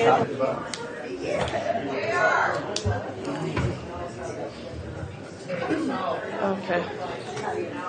Okay, just for clarification again, basic scenarios, state your name first, and please avoid using specific names. Okay. Hi, I'm Jessica Fortunato, and I'm Paul Fortunato's wife that spoke earlier this evening. I just wanted to, I know that he just got up and basically said my situation, but Vinny's last point, and not to point at Vinny, but he was the one that stated it in this room, that it was a single car accident with an individual who admitted fault, and so what's the point of writing a summons or a ticket? And right now I'm in exactly that same boat. And last Wednesday night, I was involved in an accident that I admitted to. I rolled our hunting truck, taking dinner to my child up at the rec center. And was it stupid that I was on the dirt road? For sure. Okay, yes, and I admitted that. I called the incident in myself to the PD. They did dispatch an ambulance, came and checked on my daughter and me. We did walk to our residence to make the call. We were up in behind the trees where my kids were out in the cold, in the dark, and we walked. We were able to walk home, get the phone, and call in our accident. And the officer met us up at the hospital when my daughter was getting the 3 stitches in her leg. Thank God that's all that happened. And I was told that night that I was not being issued a ticket, that he could tell that I was going very low speeds. It was not a careless driving incident whatsoever. There is no suspicion of any wrongdoing at all. But now, this afternoon, I was told that I am under formal investigation. And You were sure you were drunk? yeah. Yeah, now he's saying that he suspects that I had something to drink that night and wanted me to try to admit to it. Well, you never even brought up that suspicion that night. We talked face to face. And so that's going around town about me, so that's lovely. And then now he says basically 3 things can happen. I will get a careless driving ticket. I'll get a careless driving ticket causing bodily harm, or I will get a ticket stating that I left the scene of an accident, and they will be formally investigating me.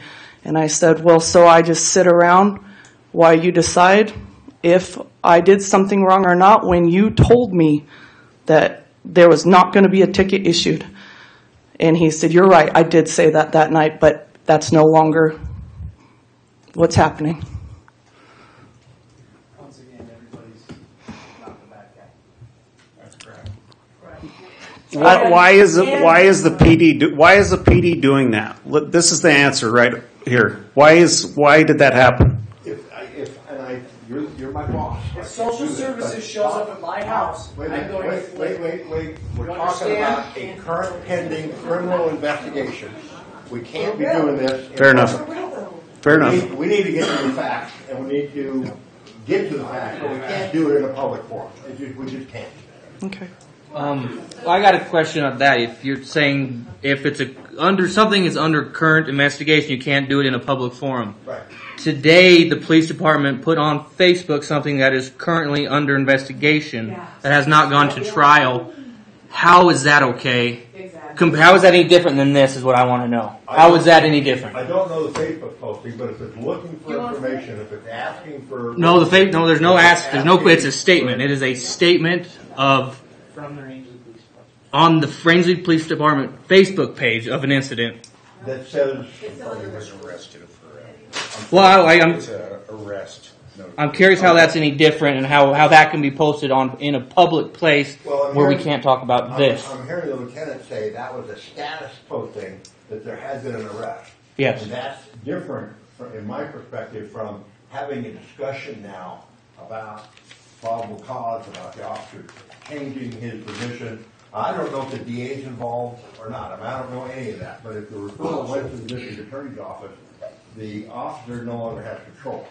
Again, I don't want to discuss it now, but apparently we can find you, and I'll be happy to talk to you later after we sort of run it through, because I appreciate that you're worried about that. I'll try and follow up on that with you. I'm going to jump in for just a second here on this. My biggest concern right at the moment, why did this both happen today? Why today? That's what I want to know. Why today? But that's not something we're going to be able to answer in this meeting. I think it is answered in this meeting right now. I agree. I think you're seeing your answer right here in everything. No, but I mean the why part of it, Andy. Exactly. That's something, yeah. There's a huge problem, and we have got to find a solution. This is nuts. I agree. Why did it happen today? Is there any answers? Why did what happen today? Why did both of these come public today? Power move. Or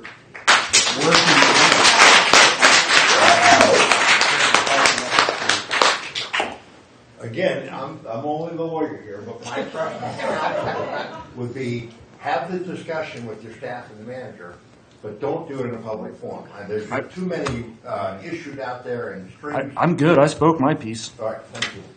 Yeah. Yes, ma'am. Hi, my name's Kristen Folkerth. I don't like public speaking, so just so you know. I just had something to say. With what Vinny was saying about how the person turned into the pole, and he admitted fault. But if it was still breaking the law, then you still get a ticket, right? Because I've admitted fault to a lot of things, but I've still gotten a ticket. I mean, with her, that's something that happened days ago. So there was nothing that they could go in and they could write down so that there was a discovery. Now they're going off of whatever they want. I'm going through a DUI case right now. And actually, at the bottom of the discovery, it says, this is based off of memory. Things may be subject to change. Now, that could put me in jail, and you're telling me that you can't list the facts? Well, in her DUI too, her car was sitting on private property, the engine was not running, and she did not have the keys. Again, in it. We're talking about specific cases, and I can come up with a rationale, but let me talk about the first piece, because I thought the first issue you were raising was consistency. Sort of, why do I not get rid of tickets, and why do you for running into a pole, right? And that's... Well, it's the consistency all the way around, That's basically what I'm getting at, is that if you don't have all the facts, right off the bat. And if you can't sign a ticket for someone breaking the law when technically the law was broken if you hit a pole, right? You're breaking the law by doing something to hit a pole. Right. Right? But they didn't get issued a ticket, so yet that falls on the town having to pay, not being able to afford for it, right? And then with her, with her case, she didn't have the proof written down right then and there for the accident. And just now, they're going to be trying to charge her with things, but there was nothing taken care of that day of the accident. So, I mean, and just like with my discovery, it's all based off of memory, but it could be subject to change. Now, how does that work? I'm just, how does any of that? Well, here's the deal too. Amanda Lucero again, sorry. When somebody pulls a background check on you for a job, all of your arrests are on that background check. So if you are being arrested for things that you should not be arrested for, I just found this out yesterday and lost a job because of it. Even though the things were dropped, they're still on my record. So every time the police officers arrest you for anything, jaywalking, murder, anything, it's on your record, and it never goes off. And so all employees... If I can, that if it's murder... Well, no, I'm being dramatic. If it's traffic, if it's a misdemeanor, not true. Right, but if it says felony, and even if it was dropped to a misdemeanor, all the employer sees is felony, and then you can't get a job. You can't live. You go to a big city, you can't live anywhere with a felony. There's no place that will take you. Nowhere. No job will hire you. You have to basically buy a place or find an individual owner that will allow you to live there. And, I mean, you can't even work at Walmart if you have a felony. And that's just, you were arrested for a felony and it was dropped to a misdemeanor, but they see felony and you don't get to work there. So with all of this that's going on, I'm just wondering if our police department would like to be a little more cautious of that. Maybe have a little more information before they just start ruining young people's records with these charges that are dropped. And that's all I have to say. Thank you. Yeah.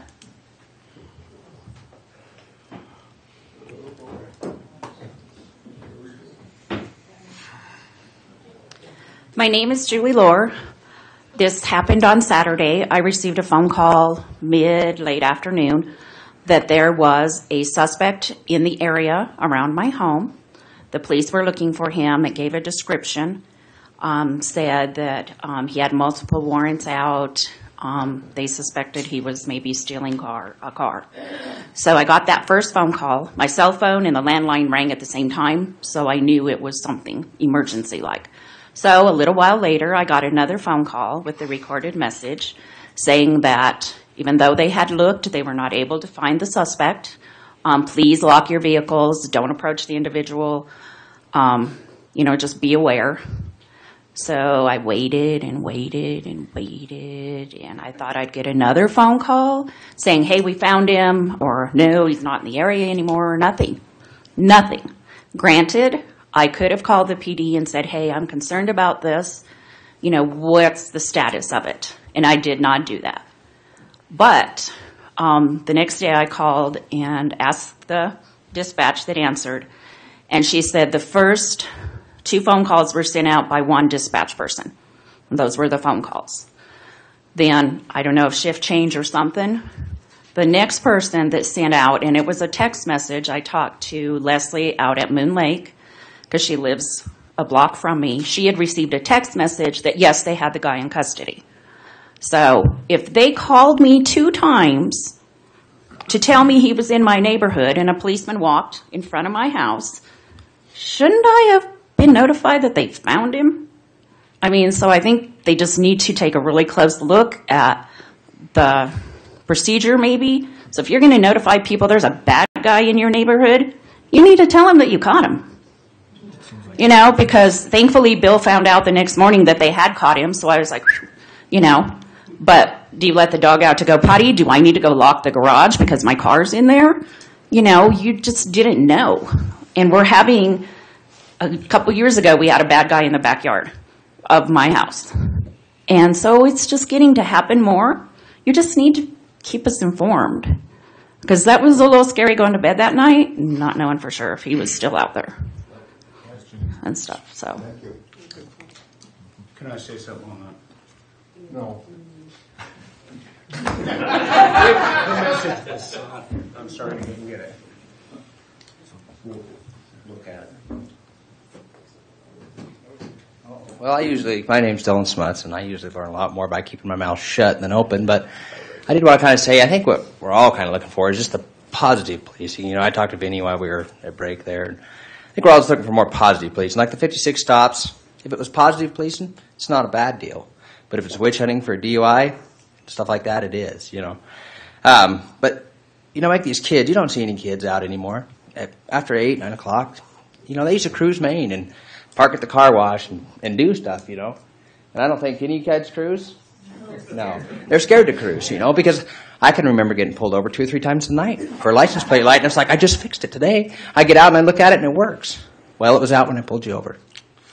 All right, well, it's your call. But what I'm saying is, it's try to get the kids out. Can we do more positive? Is there something we can do to get in the schools? You know, make these kids want to talk to the cops. Make the kid, you know, can these cops go to the schools and just kind of hang out and talk? Or like when they used to go out on Main Street, you know, and the cops could pull in and talk to them, you know, and these kids get a respect for them. And I think do that every Friday night after I think we all operate a lot better on respect. You know, if I respect a cop, I'm not going to do anything bad. You know, I respect his job. He respects what I do. We know each other. You know, I got a good relationship with these guys now, you know. I mean, I was a pain in the ass when I was younger, no doubt, but I'm pretty good, you know, and these guys were good to me.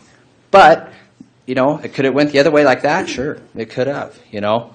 I mean, I made the right choices, but I know plenty of buddies that didn't quite make all the right choices, but they turned out all right. But just saying, they could have been pretty bad for a lot of them. But I just think if we could get something positive, you know, like go to the schools. I mean, just some sort of positive program, you know. I don't know what, but I mean, that's something to throw out on the table, you know. See what we can get. Just make the kids comfortable. Make the kids want to talk to them. You know, when they come to the school, kids want to flee, you know, because they only bring the dogs when they go.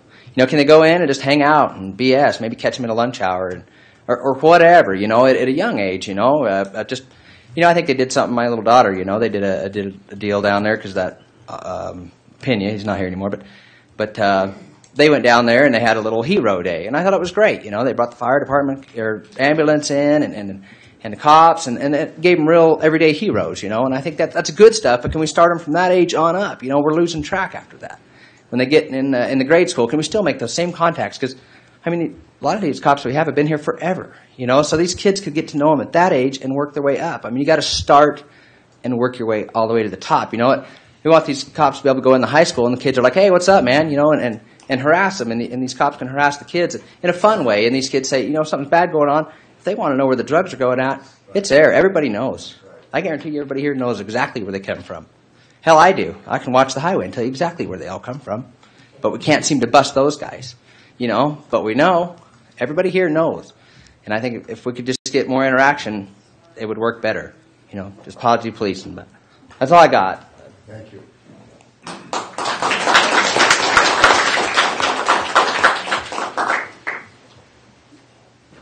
Come on, somebody else got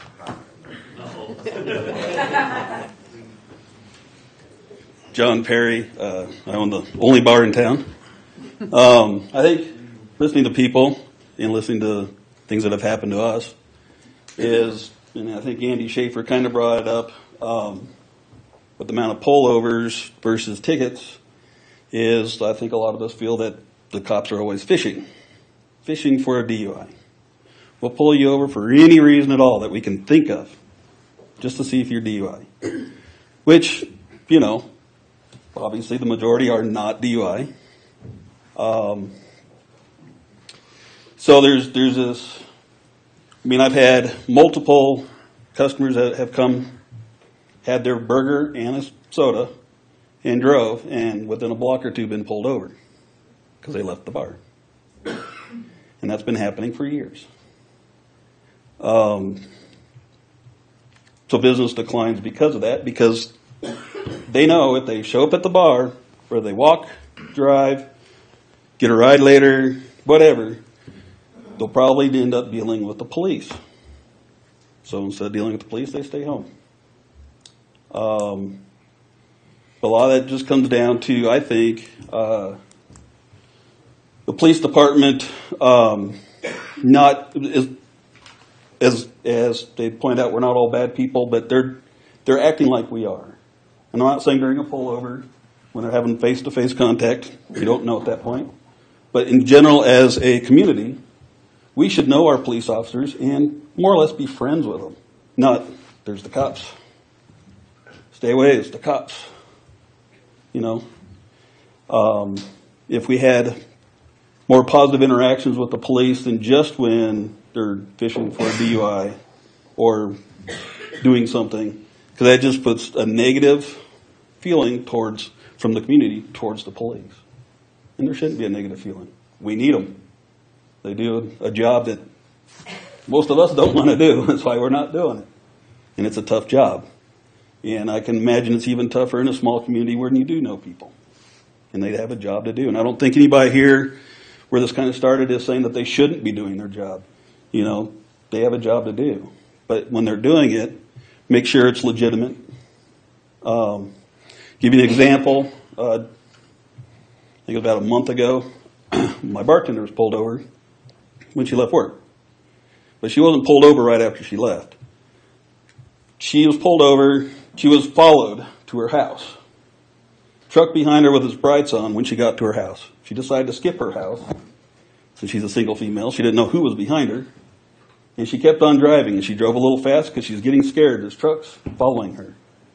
And her first thought was, somebody's going to rape me. So she was going to Loaf and Jug where there's lights on. Followed her all the way to Loaf and Jug, and then turned his lights on when she got there. And asked, why didn't you stop? She goes, why would I stop? There's a car behind me, and I don't know who it is. Well, you passed your house. Yeah, there's a car behind me, I don't know who it is. And they pulled her out and started hassling her for being, I smell booze on you. She's like, really? And they fought about that for a little while. And finally, she's like, you know what, if you want to give me a breathalyzer or whatever. So she got a breathalyzer, got zeros. And his comment was, I guess you got lucky tonight. You know, it's that attitude towards the people that are in this community is where this negativity like that is coming from. And we shouldn't have it. I mean, I can remember growing up and thinking cops are cool. Yeah, I might do something stupid. They come tell me as a kid. As an adult, they usually don't tell me. They just do things about that instead, which is how that should work. But, you know, if we had more of a community mind from the police department to the people that they have to deal with and make it more of a positive interaction most of the time. I mean, obviously they got a job to do. There are laws that they got to, I mean, that's their job. You're breaking the law, here you go, you broke the law. And I don't think anybody'd argue if you broke the law. We get it when we're all done. So that's my story, and hopefully we can have something really positive come out of this. And I think a lot of people are afraid, being such a small town, of retaliation from the police, which is probably why this room isn't fuller. Which I think was kind of hinted up there from why negative things coming out now to the public when they shouldn't be, you know, kind of thing. And, you know, Vinny knows that I've tried to do my job right, own a bar, try to do it right. I give people a ride home so that we don't have DUIs and keep people safe. I mean, my goal with giving rides home is to put the police department out of business. So we don't need a DUI out there. It's only 1 mile worth of town. So that's what I've got. Thank you. Thank you. Can I jump in with a quick question while you're walking up? Hey, Vinny, is it still police policy that you guys okay giving rides home from the bar, or if you find people walking down the street? Does that still happen? Yeah. Okay. I believe I contacted you one time. Yeah. Oh yeah. Yeah. I've been picked up multiple times. Yep. I think that's one thing. I've called in the last 2 or 3 years. No, we don't do that. I ain't gonna do that. So we don't call. It's been about 3 years since we've really called for a courtesy ride. So we just get it.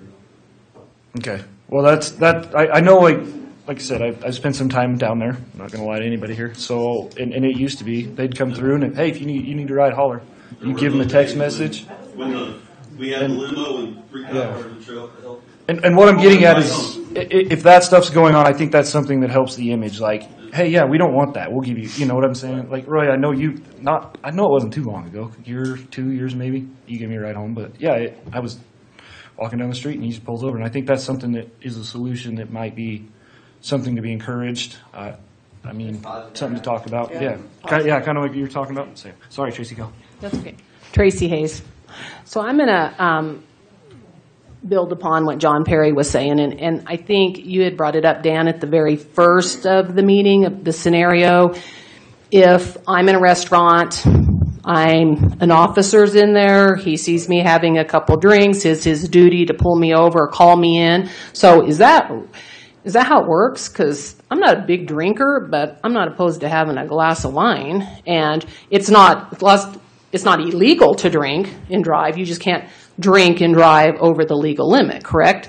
Or should I be concerned that I'm sitting in the restaurant and somebody I don't know is a police officer or somebody that's going to call somebody and then I'm going to get pulled over when I leave? Because, that's not, it's that image thing that she says, I mean, people don't want to be pulled over and being doing a roadside when you hold, nobody wants to be. That's humiliating, especially if there is no cause for that. So where does that stand? Because I'm bringing it up because you had made that one of the scenarios, and he's talking about what's happening there. So I'm just, how's it work? Okay, so what we should be doing is, no, it's certainly not illegal. You're there. The reason to have a liquor license so you can have a margarita or a beer or wine. If you're there for an hour and you have 4 margaritas, and I'm an off-duty officer, and I'm seeing it, I'm going, let's see, she's, this much weight, 4 is... Careful now with that weight thing. That's when you're going to get in trouble. But I'm thinking in my mind, based on my training, she probably hit impaired at this point. 2, I'm thinking not. For a big guy, 3 beers... And again, I'm not the expert. I'm thinking not. So it's really, again, it's a judgment call. In that situation, I think it's the officer's duty if he saw you getting smashed. So you had 7 of them in an hour and a half, and then when you got up, you did, did a little bit of a wobble. I do that anyway, just. And then some of us do when we get older. At that point, the officer's probably his duty or her duty is to call the on duty, and so it wouldn't maybe be his duty to walk up and say, "Hey, Tracy." Well, okay, duty. Now let me rephrase that. It's not his duty. That's what he said, which is, I need to give you a ride home. Yeah, say, "Oh, Big Trace, I don't think that's a good idea." But I think maybe what we're feeling here is that there's this feeling that we don't have the confidence that maybe they're looking out for us and everybody else's welfare, and more so against. I don't want to say that, but I mean that's how it is. Like I'd be freaking out if I'm like, let's just wait and do instead. I mean that's that whole proactive thing. I think Andy's getting to. And I think that, because, you got a lot of people here that have never been incarcerated before that are standing up and making some bold statements, and I think that should be taken seriously. And not, like Shanna said, be in these guys' shoes. Well, we don't want to be in these guys' shoes, and that doesn't mean, just because we have concerns doesn't mean we think what they do is not important, and we don't respect that. That's not at all. I mean, if it's legitimate, that's... But if we feel that it's not a group effort, then that's just not working. I'm hearing it loud and clear. Thank you. Thank you. My husband just said, "Oh no." My name's Kay Nixon. I'm kind of a picture on the wall. Been here 57 years. My main thing that I'd like to say is being we've said the name Roy and Vincent, This is what I want to say to you. I'm sure you've had some dealings with some of the people here, but what I hear, and it's mostly rumor because I haven't had any problem with the police officers, is not so much the two of you, but is possibly some of your officers. That's what I've heard. I don't know if it's true, but I want to relate that to you. If somebody comes in, I've told everybody, if you've got a problem, go talk to them. Don't talk over your back fence. Go talk to them. If you don't get results, I think you will. But if you don't, well, then pursue. There are further ways to go. You know, and the same thing with, I'd like to say with young. Hopefully, we used to do, like Vincent said, I remember Vincent pulling over somebody or sitting in the parking lot once, if he remembers, when he was young, along with some others. Don't answer that. I'm not going to ask it. Anyway, I'm saying we need more communication if we could. I haven't had a problem with the police department, and I guess I'm really fortunate, but a lot of people have. And like again, I'm going to say everything I've heard is rumor, and the majority of it has been not against. They're classed as the police department, so they take the brunt of all of their officers or whatever happens. And sometimes it's not them. And I have heard that there is problems with other officers. If so, go to these two and talk to them. And well, tell them you want results or what the problem is. I've seen and heard all kinds of problems tonight. But we need to unify. We need to all stand together. That's how I feel anyway. Stand for our police department. Stand up for your own rights. Pursue what you need to pursue. I don't know if I said that all right. And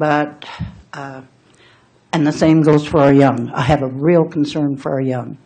You know, we need to respect them to receive respect back. And we have to give respect to receive respect back. And sometimes that's not easy to do. I heard some things tonight that I thought was real interesting about the drug problem and what we could maybe do as a community. And it's not an easy situation. You know, it's going to take funds.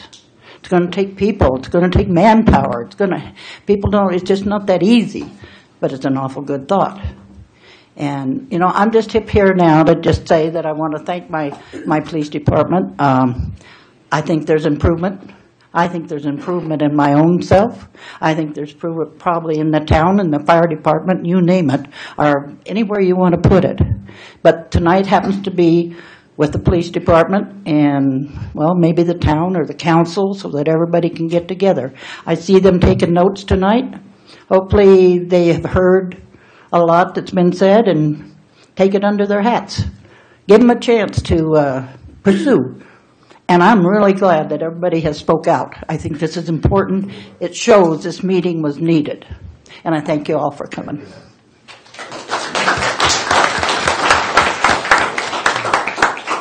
I have a question, sir, on something that I had heard tonight. Justin Steele, sorry. As somebody who has sat in this courtroom and was handed a DUI, I was wrong. I drank, I drove. And this may be an answer that there's actually a law for it, but in an instance that has happened recently that was just touched on, if an officer was to see somebody partaking in that drinking in a restaurant, on their back of the tailgate, wherever they may be, why wouldn't that officer, is it illegal for him to off duty? Why wouldn't that officer confront that before that person stepped in the vehicle? I worked in the oil and gas industry, and one time I had a safety guy pull up and take a picture of a man not wearing his hard hat because it was an unsafe practice, drove back to town and reported it. That safety man didn't confront the guy and fix the problem, didn't take that out of the situation. He drove back and... So, I mean, is that not something that they can stop? Or? That's a fair point. I mean, I think that's what you're hearing from... And I think it's some with, Jeff's story or something like that, too. If there's that problem, don't address it immediately. Take care of it there. We don't want that person behind the wheel. And that was my question, sir. No, it's a good one. Thank you. Leonard Lane, I promised my wife I wouldn't do this, but here I am. Yes. I've got 20 years on the fire department, 15 on an ambulance. You don't see what goes on with these cops after hours. There is more stuff going on than you imagine. And with these newer cars and all that, the shaded windows, I'd have my hand on my gun and everything else going up to them there. You can't see in there. And sooner or later, it's going to happen. But I disagree with them a lot, too. But I think we need to support them, no matter what.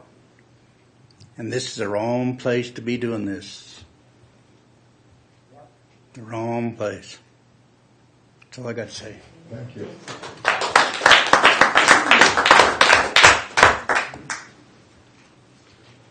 People probably want me to shut up by now, but James Anderson again. First off, I just want to say nobody's saying that we're not supporting cops. Everybody here loves you guys. Like, we all appreciate what you're doing. What the biggest issue is, again, is I don't even know what to phrase it as, whether it's a lack of consistency, a lack or intimidation factors. I mean, a lot of people probably have some stuff they want to say, but they're too scared of getting retaliated against. So, I mean, I haven't had a problem, honestly, with any of these guys. I've never, other than, I got pulled over here and there, but never got a ticket. I think I got one ticket once a while ago. But I was just recently involved in a case where I was a victim and a witness. And the interesting thing that happened was a rumor came out that I was going to lie on the stand during this case. And, instead of doing what a normal person would do, come and confront me and say, hey, I heard you're going to lie about this. I want to let you know what the repercussions are of doing that.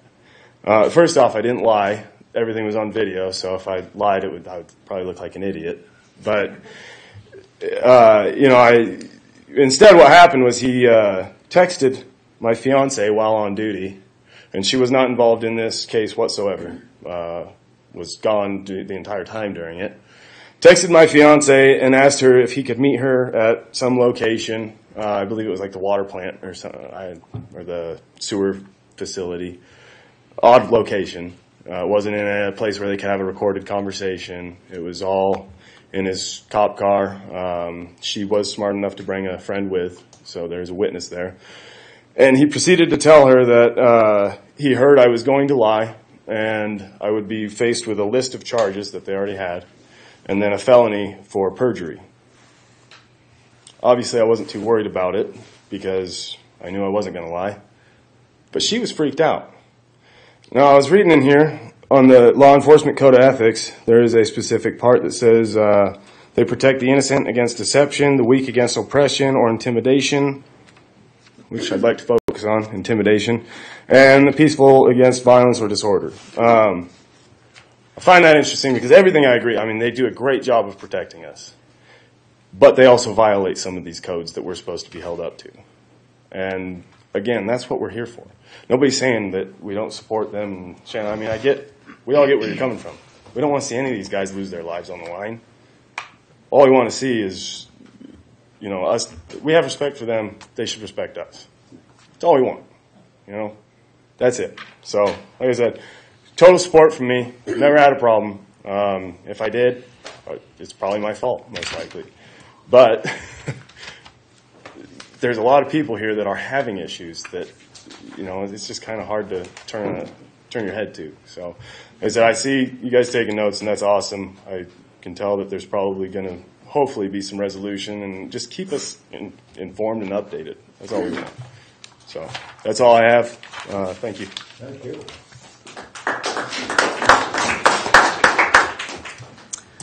I'm Crystal Ducey, and I'm here with my family, and we're here in support of the Rangeley Police Department and the Rio Blanco County Sheriffs. Our daughter was sexually assaulted in this community, and the police department did the investigation for that. And they did a good job, and we appreciate what they did for us and our family. And we appreciate the things that they do every day and putting their life on the line for us in our community. Thank you. Thank you.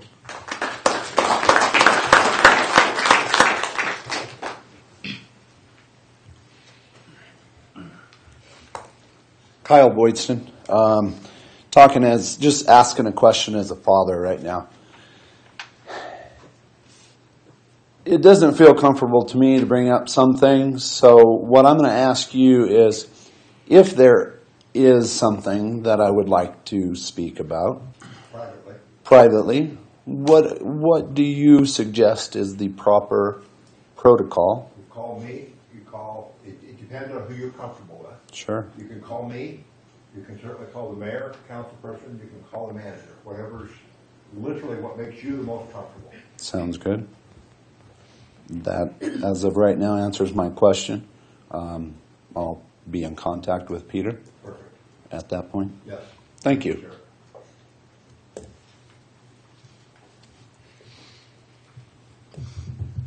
My turn, Dan? Yes, sir. Has everybody said what they need to say? I have been consumed with this for a couple weeks, and here lately it's been an everyday deal. And I figure as a council member that I'm elected up here to do what is right for the community and be a voice for the people of the community. And so here lately it's been a nonstop deal, and I really think that there's a problem. Most of the incidents that we're talking about tonight are individual incidents, and so it's like Dan said, it's a officer's discretion on what they do. It's the department's discretion on what they do. But I have been getting a lot of conversation about it, and I feel at this point, the people that aren't here, and some of the people are here that have talked to me about this, it needs to be brought to light.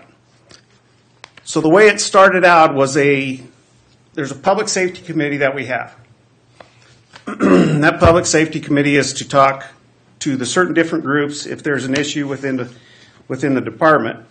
And then those people sit down and do their recommendation, and then they bring it back to the council. But at the same token, I think that there's issues that all of the council members had, and that's kind of one of the reasons why it's an open forum right now, is for everybody, in my opinion, for the council to be hearing what the community has to say. Because at the end of the day, that's where it stops, right? You guys elected us for this, and this is where, basically for the town of Rangeley, where the buck stops. Drops down from there to Peter, town manager, and then to all of his different departments. So, saying that, I'm going to go through some of the complaints that I have. Dan, if you think we need to step in at any point in time, then sure, do it. Because I want the town to be covered, but I also want to get some clarification on some things. The first thing I would have to ask is, why are we not deputized anymore? Because I relinquished that because the sheriff thought we were a liability. Let me step back on this real quick. I've been in the community for 28 years, and for 27 years I worked for both of you guys through the fire department. And I think that, going back to Shanna's thing, I think that we have trusted each other a lot in the years, but I also still feel that I will trust and do what I can to protect both you guys and the other 3 officers down at the deal. I don't think that that's ever an issue. But saying that, it's got to be different when, the elected officials or the elected community says, you're up there. So there is going to be a little hardship on what's about to be asked, and I apologize for it. Doesn't mean I still don't. If we were going down the street, that I wouldn't pull over and change your tire for you if you needed help, or if there was something going on on an accident scene, that I wouldn't do that. But take it as you may, this is what's coming from the community, and that's what I'm bringing forth to you guys. And I understand that. I mean, like that. I mean, I have been doing this for 26 plus years myself. I was born and raised here, and anybody says that I don't have the community-oriented policing or the community in mind is totally crazy. I will say that.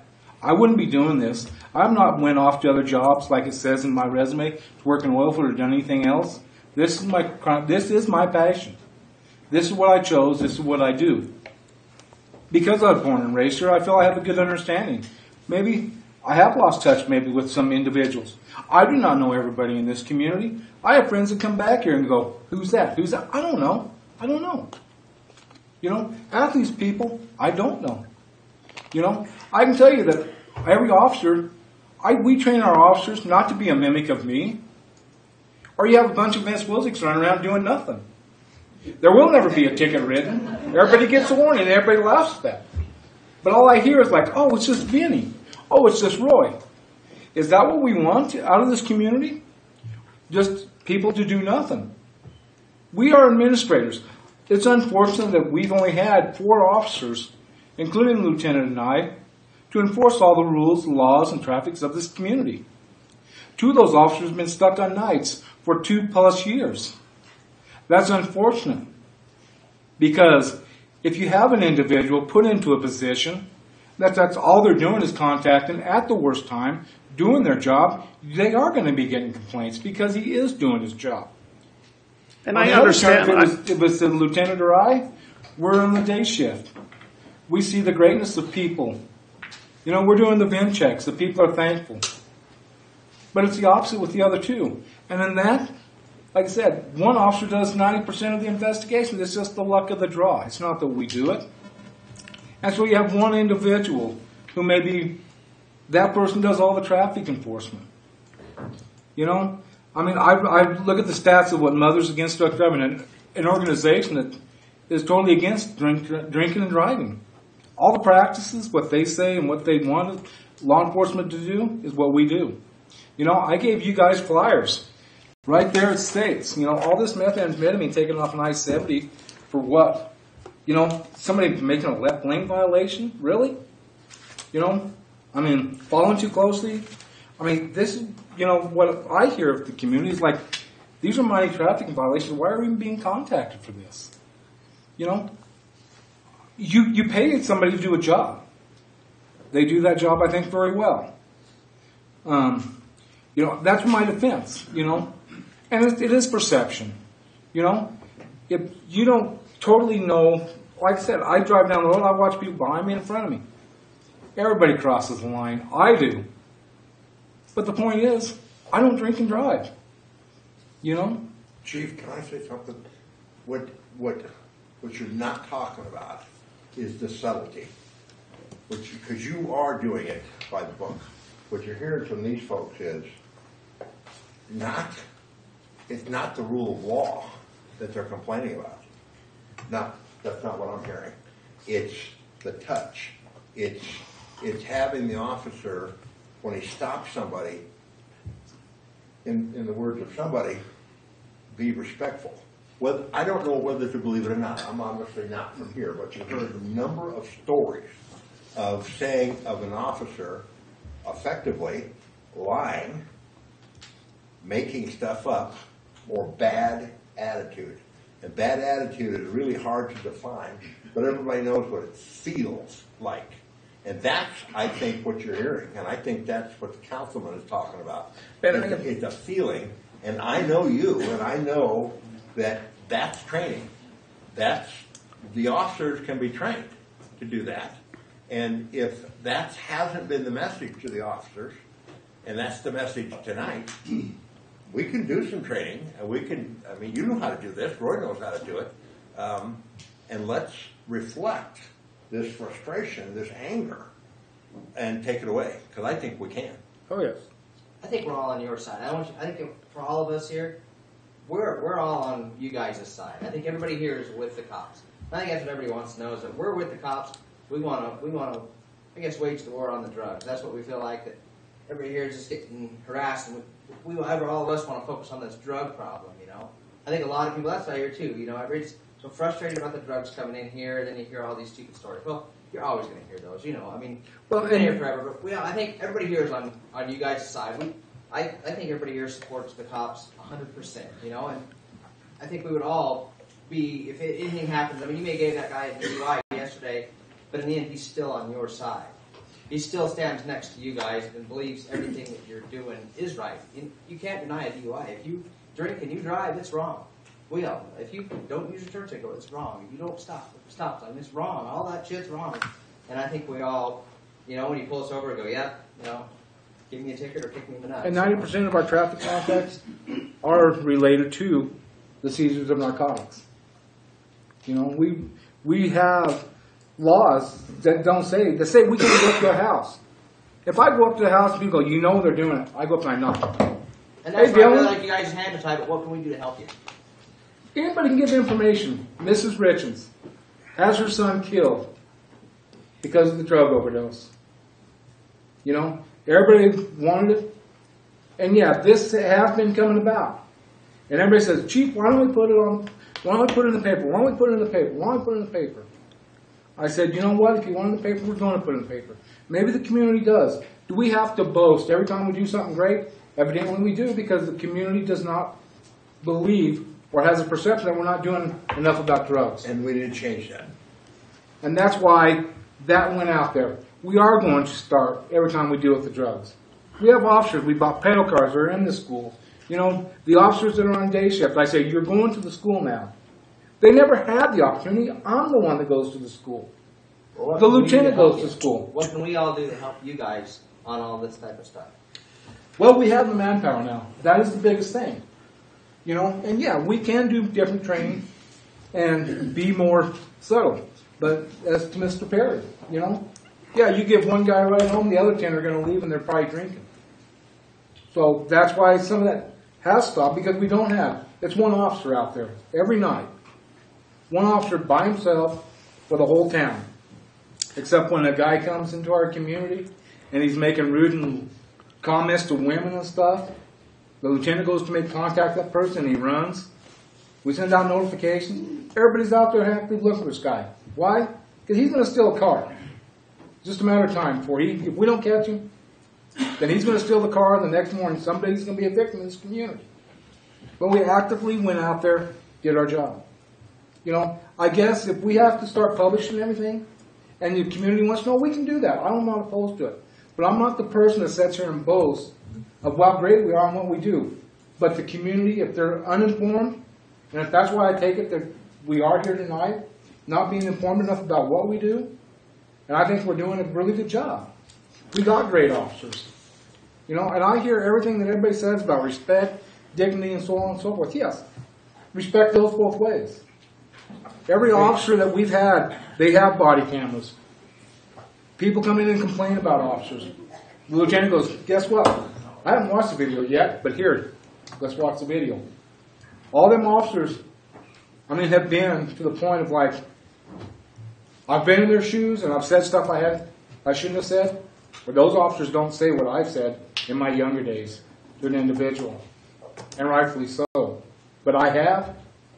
These guys, they have done, you know, everything that I've done myself. The patrol tactics are the same thing. Nothing has changed over the years. I don't care if it's Denver PD, Thornton, Boulder, Rangeley, or in Kansas where Casey Wilder works. All the tactics are the same. Everything with the enforcement is the same. You know? But are we doing? Are we? People who subscribe to this. This is the big article. This was the big push by the lieutenant and I to get this drug publication. The sponsors that did this, we sent thank yous. I said, we're writing thank you letters. Everybody that was on the department signed that letter that was available. Because I appreciate this. This is the big push to get it out there. I went to an individual today, gave him the magazine, said, here you go. Their employer is out of Utah. But that individual goes, I really wanted this because I wanted the information. I have control of one kid, but I don't have control of the other kid. Dual marriage. 2 kids from 2 different families. But that individual, the mother, is very concerned how I can make right decisions, but I want the information. That's why this came about. This was a push by the police department to get and keep you guys informed about drugs. I think that's a great deal. I mean, we are doing and we are trying. I know, but how can we get it out more for you? I mean, how can we make it better for you to get out? What can we do? It just takes time. Or whatever. What can we do? You know, I mean, if you're doing all this work behind the scene, but how do we get you to surface so we're all respected? You know, just like Mrs. Richmond said, going back to her. If you guys have something, tell us. That may be the. Well, maybe somehow getting a better open door for you. You know, because like I talked to you there kind of on break, and get people to come in and talk to you. I mean, you know, can you get that? Can we make that door more open? And I've heard from a lot of people, Vince, you're unapproachable. I don't think that. You know, better you feel about it. You know, I mean, if I'm unapproachable, I'm sorry, but I don't think I am. We get that way. I mean, I like to approach it. Exactly. So, you know, I mean, I do have an open door policy. You know, I want people. It's what I refer to as the barking dog complaint. This is where we're at tonight. The neighbors, they say, you know, can you do something about my barking dog? I said, well, if you talk to your neighbor, no. Why not? Well, it's your job. No, I put on and say, it's your job. Go talk to your neighbor about the barking dog. But no, they don't. They let it fester and fester and fester, become such a big issue that that's where we're at. No one has come in and said, Vince, I want to talk to you about the officer. I want to talk to you about this guy or that guy or this guy. All this is new. I hear the rumors and stuff, and that's what I call it. Because it's unsubstantiated information. Vince. Some of it is. Correct. That is not completely correct. I said some of it, Mr. Redford. I came and visited with you one time. Me and you have known each other since we were that big. Yeah. And what did I tell you? I said, Vince Willick, I've never lied to you. And your exact comments were, it's your word against my officer. And I'm going to believe him. That was your exact word. That is. And I will defend my officers. That is my job. But you wouldn't even accept the notion that there might be an issue. That might be why we don't make complaints. It's not about your protection or how you guys do your job. It's about that perception right there. If there's truly a valid issue, you cannot come to you and visit with you about it. It's just, that's why I started tonight, because I didn't want people picking at you. I wanted it to be, we all have that thing, well, damn, we got pulled over for going 6 over in a 40, and we got a ticket. Well, that's not a valid issue. You were breaking the law. That's bam. But when something truly happens to you as living in this community, and it's wrong, we should be able to come to you or Roy and go, hey, look, guys, this should not have happened. And there should be some action happen with that. And that's the issue right there. And I think that's happened. I think that this is happening more times than not. This is happening where the complaint is coming into you guys. Whatever you do with it, at the end of the day, the person that signed that complaint isn't getting any feedback from it. And there has been some of that, yeah. And that's not right, Vinny. That's not right. That's not right for the people that filed the complaint, that took the time to come in, sign a complaint. It's not right for them to not get a satisfaction of the answer to the solution, or the solution to the answer on what you guys did, good or bad. Right. It may not be a bad deal. Andy, but there's people that are in this room right now that filed a complaint. Yes, I know. And it's frustrating for me. I got the whole email that said what all went on, but a 5-minute deal to them is going to keep us from catching flack for it. I shouldn't have to catch flack for it.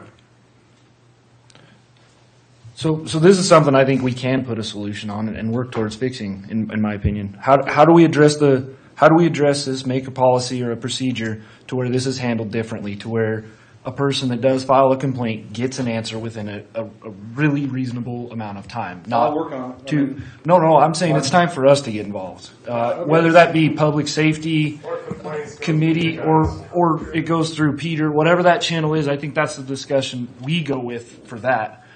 Maybe not now, but we'll figure it out, I guess. And I think we can. We can do the complaints can go through the public safety committee meeting. Yep. And they can track all this information down. No, that needs to go through you.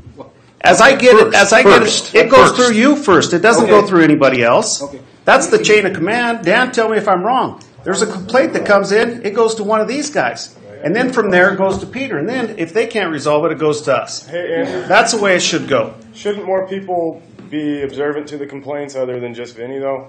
Where's the oversight? Yeah, I mean, we need somebody. Yeah. I mean, he said he stands by his officers' word 100%, and I'm not, I mean, I get it. That's a legal deal, Dan. What is it? Well, again, unfortunately, it's a chain of command. I mean, But can we go through a public safety committee some first? gentleman said, who do I complain with? And if you're uncomfortable at this point until the process changes in going to Vinny or Roy, you go to Peter. Okay. If that doesn't work, you talk to the mayor or person on council. If you want real anonymity, you can call me. I can loop it in. And so I would say to people, absolutely correct in terms of the chain of command, but if there's discomfort right now for the next period of time, find a way of communicating with somebody that's not just PD. That's my advice. That's what I was getting at. Vinny, hold on. When someone files a complaint, they write the formal complaint out. Do they get a copy of their complaint, or does just the complaint they filled? Yeah. Should we start making copies of the complaints and giving them to the people? That way, there's we can records. That process and make something better. That way, that person who filed the complaint has a record. It'll have a date on it, Yes. and then they can come back to Peter and say, if they don't feel like anything was accomplished through their file, then they can go, look, I filed this complaint. Here's the date. I signed it. Do you guys sign the complaints once they write them out to verify that they were there? Yeah. Well, something like that. That way it's verified where your butts are covered and they have proof that, look, this is what I did. I filed a formal complaint. I have a copy. That way, if something doesn't happen, they can bring it to Peter. They can bring it to us and say, this was a complaint I filed a month ago. Nothing has happened. That way, they feel like they also have that piece of paper to prove what they've done. Yes. So I think that's something we should do. If they do that, make sure they get a copy. If they lose their copy, that's on them. But make a copy so they feel like they have something that they can fight back with if they need to. Yes. It was happening like that. And do we have a book that our officers have that's refreshed every now and again? That's a policy and procedure handbook that they're actually signing off that they've read through this. And so if we come to them later on, Dan, and say, you know what, you violated policy and procedure, Yes, we do. that their signature is on there, they did wrong, they know what to do. We have an updated one. When was the last time that was updated? I don't know. I think the last one I saw was 2011. Yeah.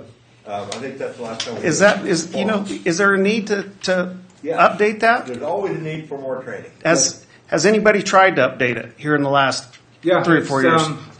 Goes back to the 4 officers. I'm sorry, I don't want to preach on it or harp on it, but it's just the job is difficult at times. And I'm not taking that away from you whatsoever. And I'm saying that has been a goal that I haven't attained yet. And it's been a goal for a couple of years that I've wanted to attain. But you sat down to work on policy, and there's a VIN check, and there's this and that, and I was ill. I had a stroke. It was unfortunate I did, but the glad was because everybody says it's very difficult, your job, and they understood it. So we've got a book that'll say that says that these guys at this date has signed off on this policy and procedure book, and if they violate that, then that needs to go to the Public Service Committee and Peter that they violated something in there. Well, I would the only quibble I'd have is if there is a violation of personnel, that would normally be chief, and then if they appeal, it'll go to the manager, and then if he's got a wrinkle, then it goes to the committee. But Fair at enough. least ordinarily that'd stay in house. Okay. I think a lot of what we're trying to do tonight is we're trying to hear what you're saying as a community. And we're trying to help the officers, we're trying to help the council, we're trying to help the community. We need to listen to what you have to say. Because again, some of you say, well, I'm hearing these rumors, and some of you have actual, facts, what you've dealt with. And that's what we need to hear. And we do have, if you don't get satisfaction at the chief or the police department, then there is chain of command. There's Peter, there's a public safety committee, there's a council. And we encourage everybody. We have public input, we have, you can come in and ask to speak with the committee. Those options are open to everyone. And so what we're trying to do is make it better for the whole community. So we can all work together. So there's respect on both sides. And that's what this is all about. the public hearing is to let us know what you're hearing, what you're seeing, and how can we resolve it to the best of all of us. And that's why we're here. So a question on the complaints, the formal complaints, stuff like that. Are you saying, Dan, that there's no possible way to have oversight over the police chief with what he's dealing with that unless it goes up the chain of command? Well, legally. No possible way is pretty strong. I'm just saying this, the classic is chief first, because it's normally his guys in the field. Yep. If it's not resolved to the citizen's satisfaction, standard fare would be goes to the manager. Which is acceptable.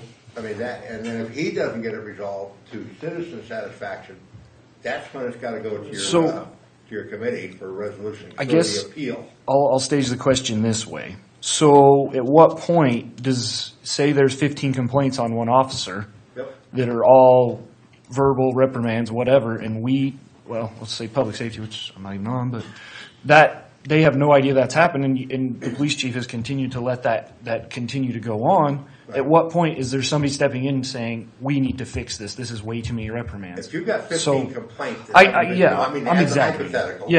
That's the time. Yeah, we have a serious problem if we got that many that are unresolved. So what is there a possibility of us going, instead of specifics of who was reprimanded, or maybe not how they were reprimanded, but where the public safety committee is getting updates on a quarterly basis or something like that? Like, there was this many reprimands, or this many complaints. Let's stick with complaints, not reprimands. Let's stick with complaints on that and see. We've done that in the process, not to interrupt, but when Chief was out with his stroke, we started this process. Okay. You did well at it too, Roy. Thank you. When we had a complaint against the officer, of course, Peter would be notified. We would process that complaint. All complaints would be brought to the Public Safety Committee and offered for review with a brief explanation of what that complaint originally was. Okay. And then they were just left there for review. So I'd kind of just ask the mass, does that seem like a reasonable way to handle it? Does that seem reasonable or no? Well, I do agree with the last comment that I think Andy made. There needs to be a feedback loop. Yeah. The citizen may not ever know if there was discipline or not, but the person needs to know it had been reviewed, it's been reviewed by at least one level, and hope you're satisfied. There's some of that stuff's going to get into personnel that we can't disclose. But at least you know, case closed. Yep. Then, again, it gives them a chance to complain and go to full counsel. Okay. Kyle Boydston again. Just a couple things, and to kind of sum up.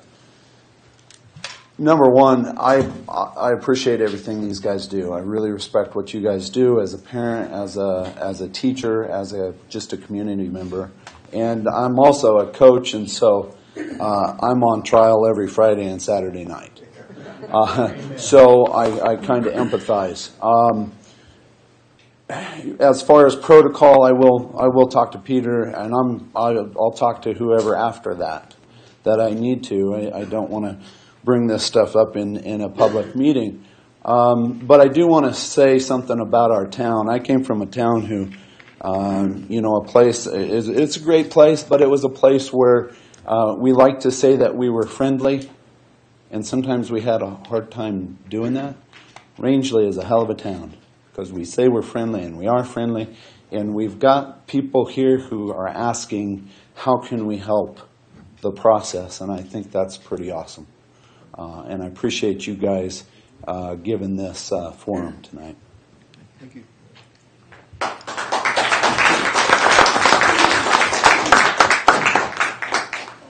Can we take your comments and massage that and come up with a process based on partly what we already have in place and add in some of the pieces that seem to be missing here and bring that back to you and see what you think of that?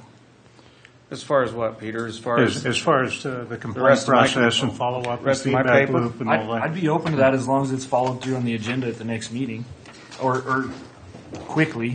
You know what I mean? No, we could do that by the To next where meeting. Like a follow there's meeting to follow say what's through. come out of it. Yeah. So like if these guys want to come back and see what procedures are being handled, you know what I mean? Because I don't want it to be, oh, we're going to push this off because everybody's here. We want them to know what's going on. So that would be my suggestion, is as quickly as possible and on the agenda next meeting.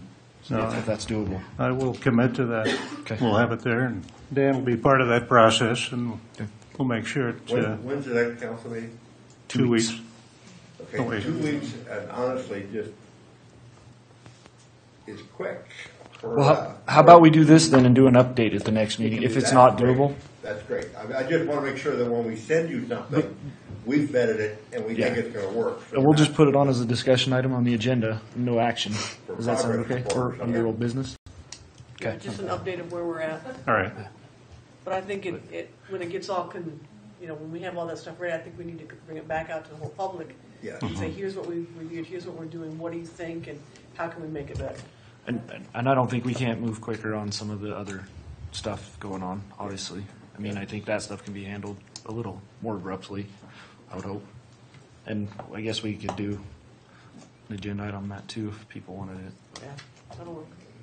Mike, do you want to say something else? Yeah, I just wanted to make like one suggestion, something you can do in-house. You do have the statistics as far as how many people are pulled over in Rangeley, and maybe go over those numbers with your officers and see if there's any sort of a trend happening. And if there is, discuss it in-house with your officers and just kind of, why are you doing this? Or is there a reason? And if there's a reason, then everybody's aware. But I think a lot of the stuff started out with contacting, the way they've been contacted, how they're, if it's a repeat contact or whatever. But something, being you've already got the numbers and you can go back probably for a year or two, is go over those numbers, go over them with your officers, keep it in-house, talk amongst each other and say, well, why is this going on? Or is there a reason? I think that might be a start to, and they may not realize how many times they're pulling over, or one officer pulls over this time and another one pulls over that time, but it's the same person getting pulled over, or, a friend, or I saw you with him. I mean, there could be a trend going on that you don't even realize. So I would suggest, if you could do that, just go over your numbers with your officers, talk about the contacts, keep it in-house. That way your laundry doesn't get hung out, That's it. Anyone else want to add anything? Yeah, I have take a minute here. Earlier this evening, I would have been sitting out there, and then I was asked to take this seat and start sitting on this side. And the reason I took it is because I have a love for this community. Me and my wife came here 2.5 years ago, and it took us. We where we came from. There's a lot of dissension between the law enforcement and the public. And it's an unfortunate thing, and it doesn't seem to ever get resolved. In this small community, we're at this open forum, hopefully, is a positive thing, and we can move forward from it. And I'll just say that, with law enforcement, they put their lives, we've heard that every day that they're out there protecting us. And the same thing with the public. We want to be respected when we walk out our door. We're not criminals.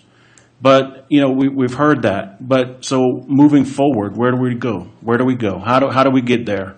And I think the comments, the suggestions are good. I think proactive actions on the police department's part is some of the key. The question, do y'all do performance evaluations on your officers? Is there performance evaluations done on all public employees? Okay, so we do go through that process, and moving forward from that, what kind of interaction do we have with them or with people that might not be meeting the grade? I know I go through a performance evaluation every year. It's an ongoing process, and if I don't make the grade, I probably don't get to stay. So has that occurred, or what kind of that's something I would like to know is how does that process work? I can answer part of that. We do it every year. Every year, every officer is met the grade. This is sort of a unique situation here. This is a tumbling weed that's getting bigger that needs to be addressed. And we will identify the problem, and we will deal with the problem if there is an issue. There's issues on both sides, perception and law enforcement. That's clear tonight. When we come around to the evaluation process, again, hopefully we'll have this cleared up. We have not had a failure in several years. We have had them in the past, and those people no longer work here. So I hope that answers your question. Sort of an open-ended answer because we don't know where this one's going to lie yet. I appreciate it. Yeah, I mean, we all need to be held accountable, whether we're, a public servant or as the public. We're all Rangeley-ites, right? So we need to work together to solve it. I guess I'm not. I guess I still want to get some things thrown out there, and I apologize for anybody that's still here, but it's still on my list. I've been hearing about it. I've heard about it for who knows how long, and I'm still going to bring it up. You said that. What did you say about the deputized being deputized in the county? The sheriff thought we were liability, so I said, well, we can relinquish our. Is there a working relationship there, a problem that's going on? No, not as much as there used to be. I think we're doing it along a lot better. What it is that we as deputized, the sheriff felt that there was a degree of liability with him, with us being deputies, meaning that he assumed a liability role in the chain of command, which, from my training experience, is none. Us as being deputized to work into the county, to actually enforce laws in the county, is just that, guaranteed by the sheriff, saying you are deputized, we take the oath to defend or to, work for under him. Well, but let me finish. And so, basically, the liability, if it's Roy or me, our actions, and we respond to the county, we are town employees. The first line of suit for the town, or for the liability, rests with the town of Rangeley. Because we are patrol officers for the town of Rangeley. We're not patrol officers secondary for the sheriff's office. So any actions that we do, and I think that was most of it, was our actions or what we did that made him feel that way, thought that he could be in the chain of command for liability, which it didn't involve anything in the county. It involved everything within the city. Nothing dealings with the county. Strictly all of the city. So, I mean, is that clear? It is clear. I just wonder how much is that localized? Is it just that the sheriff's department, or is there good working relationships everywhere within the deal, or is that actually a working relationship thing? Is that a working relationship issue? I guess is working with the SO a working relationship issue? Yeah, we have a working relationship with him, yes. So it's good. Yes. What about with any other entities? With like the fire department? No, just you said other entities. Like the PD? I know there's nothing with Shanna because no. You better not be. But of course, Shanna, we're still good, I hope.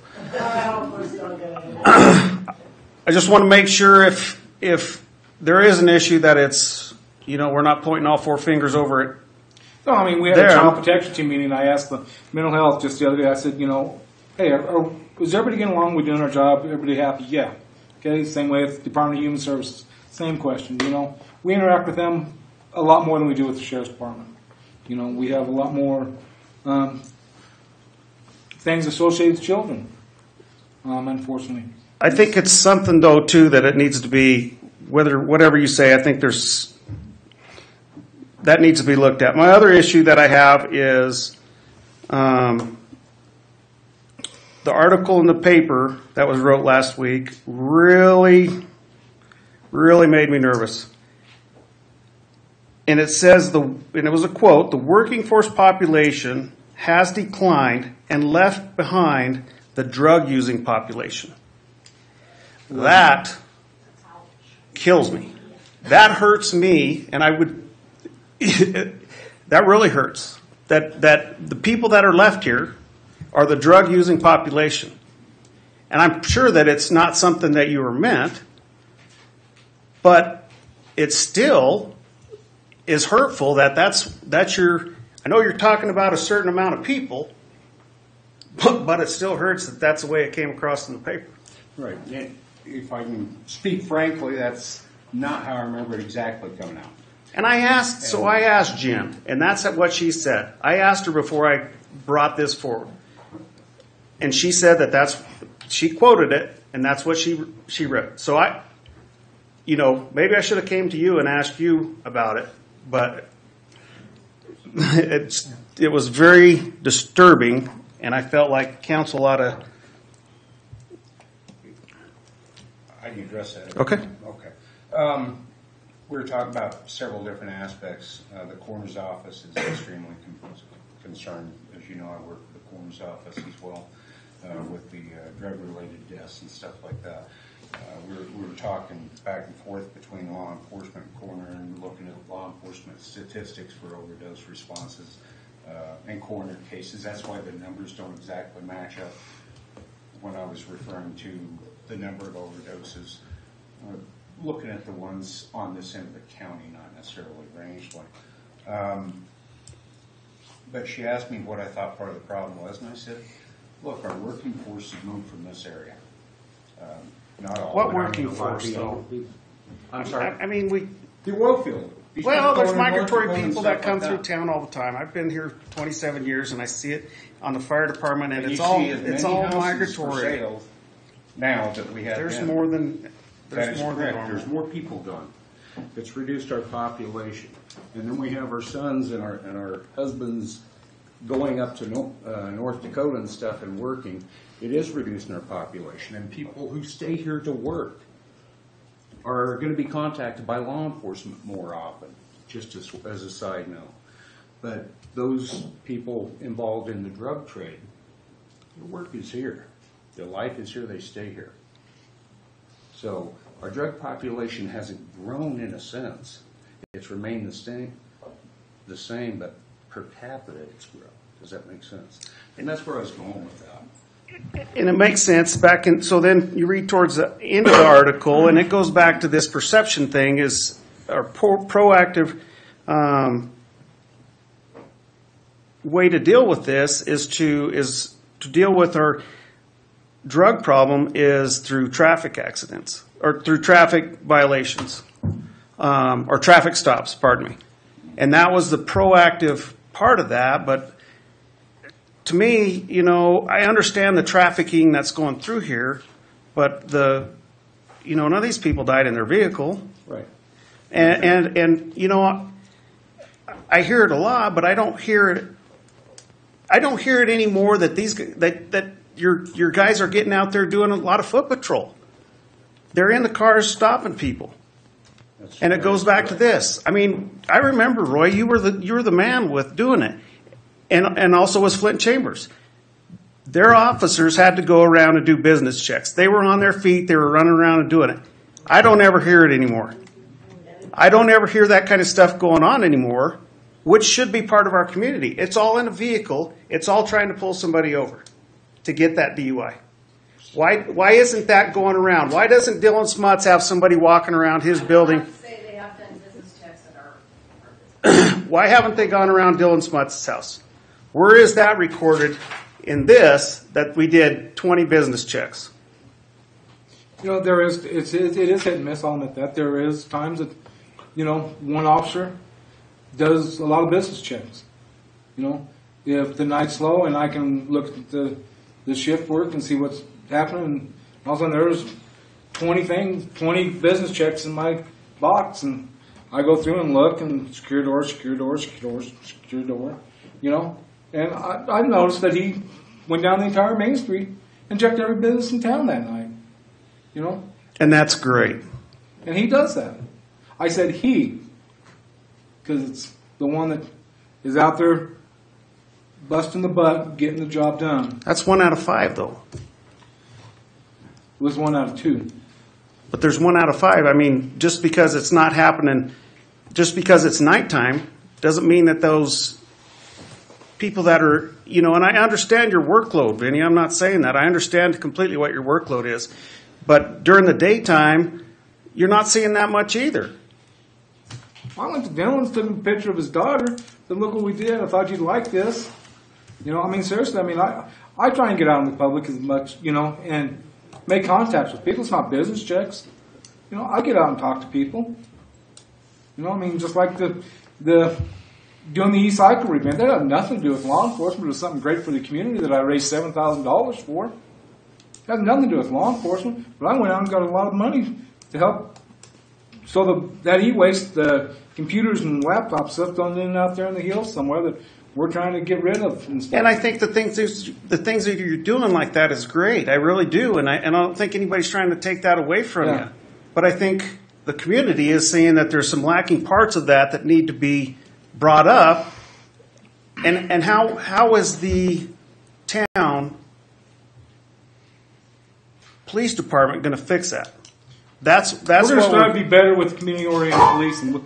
You know, if the business checks, you know, and so on and so forth. We can, you know, strive for our complaints. You know, take what the people and you guys have said, and review our that. I'm not opposed to anything that what everybody has to say here. You know, as far as retribution, there will be none, because I want to have somebody working for my department that does that, and neither does the lieutenant. You know. I mean, I only use a cuss word, but that would be BS. And it won't be tolerated. And that will be the voice of what comes out of this tonight. There is no retribution. You know? And, you know, as far as what I've seen with the officers and videos that I have seen upon initial contact and stuff and what they go through, then later on I'm like, you know, it's like, well, you know, he doesn't care. They don't care about the end result of a person being, you know, fined in court or anything. It's like, you know, I just did my job. You know, so I mean, that's what they do. But yeah, as far as retribution, because I hear that a lot. People don't want to talk because of retribution. Well, that will not happen, or they will be terminated. Because that is a gross violation. That is total mistrust. And it's something I will not stand for. Do they still have an officer for the high school that goes into the high school for the No, that went through with the last funding with Jack Richards after he left. That was I thought that was very important. It meant a lot. I maybe because I was one for once, but the officer went up. We had lunch with the kids. We sat with the kids and had lunch. We played basketball with the kids. They saw us with a gun. They got so they wasn't so frightened when we came in and had to come in on a call. They weren't frightened like when I first went up there. All they wanted to know was, do you kill somebody? And we're kids.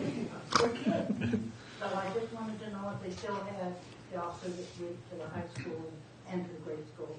It's a good suggestion. Yeah. All of us are going to have to work together to resolve this. Yes. The comments we come in, the positives and negatives, we need to deal with all those things. And that's what I think we're looking at, is taking what we get tonight, taking the information we pull together.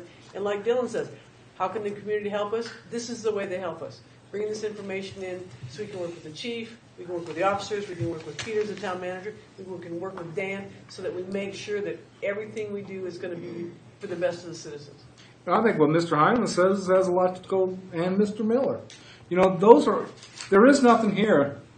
Once somebody is kicked out of the system, so to say, they come here. Yes, I understand what Mrs. Hyman says also. It's hard to get a job, you know. We charge the crime that's appropriate. The district attorney's office chooses to drop charges, not us. So that is totally out of our hand. We are the fact finders. We do the investigation. We issue the charges. That information is backed up by the lieutenant or I have proven the reports, a judge has proven the warrants, the district attorney's office reviewing it, and the defense attorney. And I don't see anyone for them, any one of us saying anything about a liability. You know, we have not had any liability with our officers. we cannot go, it cannot be balanced and checked by 4 attorneys, so to say, or people with, the experience that Roy and I do have. That's why, I don't believe, yes, the way a person contacts somebody, that is perception, yeah. I've not had good days, and have I used my friendly voice at times? I do and I don't, depending on what time and how I'm perceived or taken, Like I said, everything that an officer's done or been ridiculed for, I've done the same thing through my career. Am I happy I used a cuss word now and again? No, I'm not. But that was the tone I used. But, I understand what the public says, and we will work to make our department better. Because we are a close-knit community. I do value this community, or I wouldn't be living here. The same way with Lieutenant or anybody here. We love this community. That's what it's all about. The community and what's best for everybody. And how can we maintain cohesively work, And that's what I say. If you got information, come here. We do not know everybody's dealing drugs. If we did, then we wouldn't have a problem, would we? We wouldn't. Everybody sees something happen. Everybody knows a piece of the puzzle. Dylan says, I see these people going up and down the street. I know who's doing drugs. Well, tell us. We don't know. Everybody thinks we know. We don't know. The phrase is, they got to get lucky every time. We got to get lucky just once. If they want to run the drugs, they got to get lucky every time. And like I said, there is people in this community that have hid drugs in body orifices. And I think if people are hiding drugs in their body orifices to avoid detection, male and female, then I would say we're doing our job very well. Because to do a body cavity search takes an act of Congress to do it. So I think we do our job very well. People are going to that extent to hide their drugs when they come into this community. And that's a known fact. And, some of these people don't live in our community anymore. But if people knew the number of people we've arrested and associated with drugs that are now getting busted in Utah for the same crime but are held more accountably in the state of Utah, then they're not the repeat offenders. But they still come back to the community. We have dealt with a lot of people with drugs. Some of the people go to prisons. Some of them are still there. Am I proud of it? Yes, we are. We worked. When we busted the people down at the secondhand store, how many people drove by and said, it's about time?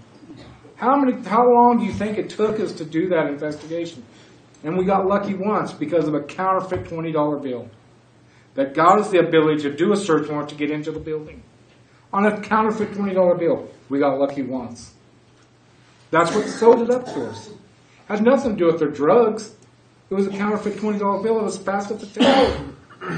That's what I'm saying when, to get lucky. But we don't know all of everything. And everybody says, well, we want to help. Give us the information.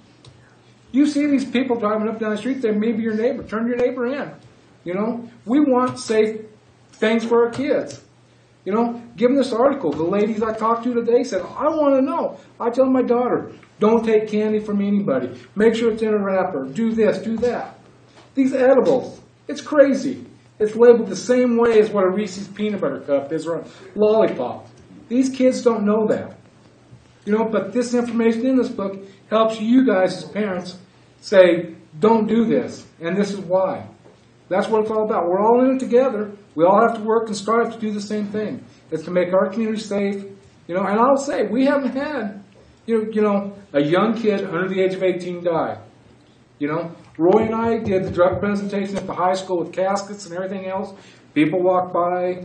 The kids won't look in the casket. Why? Because they thought there was a dead body in there. There wasn't. It's a reflection of themselves. Not to be there. And I have a female that said and was talking about the presentation we did at the high school. And this is the 3rd year. We do it every 3 years. This year's going to happen again. And she goes, when I hear the song, it makes me think exactly of that presentation, and it scares me to death to this day. That has a profound effect, and that's what we look at doing. But it takes everybody. And that's what I'm reaching out for, is it takes everybody. And it's the drugs that are a problem in our community. Let's work. That's why let's all work together. Well, Vinny, we all appreciate that. Nobody's here saying yeah, but that's what I'm saying. But, do you really... And I understand your voice is concerned. concerned. Driving down the street is a drug dealer? That's where we're having the issue. No, but I'll tell you what, We understand. there's been people that are contacted that were ranking officials for DUI that I saw the same person make violations for. Yeah. And people who are former officers or deputies that have stopped these people. I just kind of said, oh, that person's coming back late from the meeting. Well, then all of a sudden the deputy stops him and it's like the guy was drunk. And I'm like, I knew the guy, but I didn't, so I dismissed it. Nobody's here saying you're not doing a good job. We all No, I'm just saying I dismissed it because I knew the individual. He crossed the line and said, oh, it's late, he's coming home late. I dismissed it, but the deputy makes the contact and the guy's DUI. I saw it happen every time that guy came from Meeker from a meeting. Every time. We get that. But what I'm saying though, I dismissed it. Okay. I dismissed that. Then I think, you missed Yeah. the point. But we got it. I think you see it on TV all the time, it's disrespect for the police officers. Not just here, it's everywhere. They're getting killed. We got to have respect for police officers. I disagree with them, but we need to have this respect. We don't have it here, do we? No, we have tons of it. Well, no, we don't. And I see that firsthand with my dad.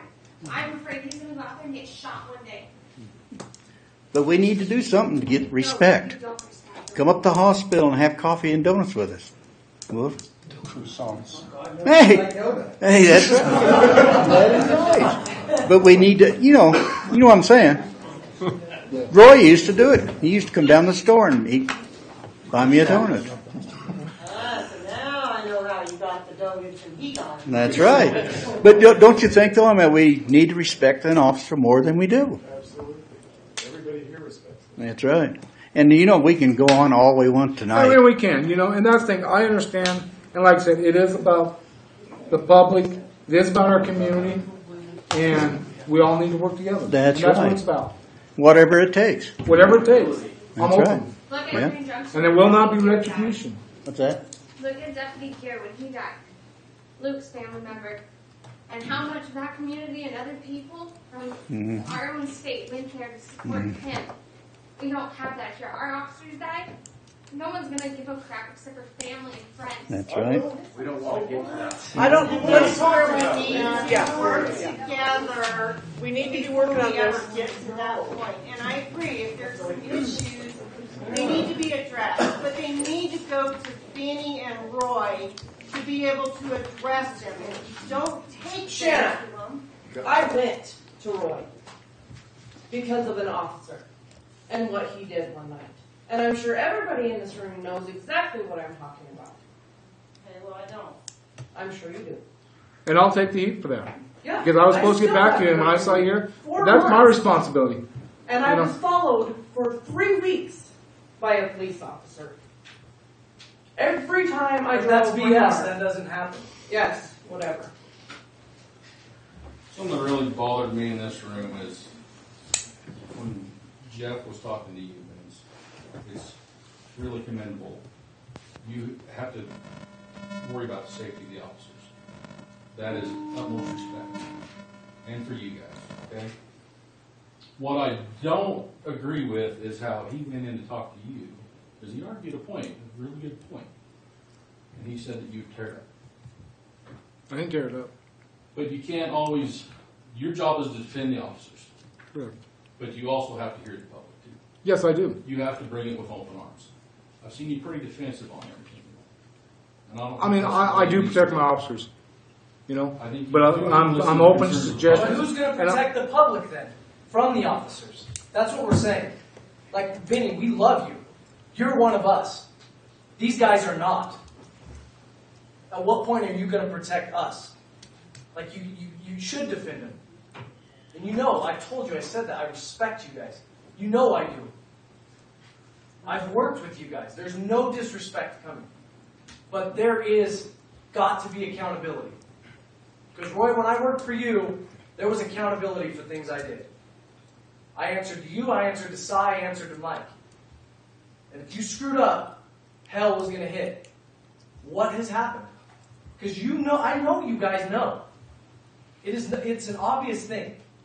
It's happening to everybody. And it's all different walks of life. and they are being given the keys to the city and pretty much saying, hey, it's our show. We can do whatever That's we what we're want saying. It's not you two. You two are having to take it on the chin. But don't turn a blind eye to it, is what we're saying. No, I'm not Nobody's attacking Roy and Vinny, because we love you. You guys are here And I'm not for saying I'm We've been turning here for a a blind eye. long time. And that's because people like you and respect you. It's not aimed at you. But something has to be said. That's all it is. That's all these people are asking. And what's been addressed and said we were looking into. Okay. I guarantee you. We're going to follow through with this. Yes. And it's like Andy says, we'll have another meeting as we deal with some of these issues and try and get all that information out to you. And we're going to try and resolve some of this. Just two really quick questions. One is for Dan. We were talking about the deputization, and you said that the town is liable if we're deputized, if we're deputized by the county, and something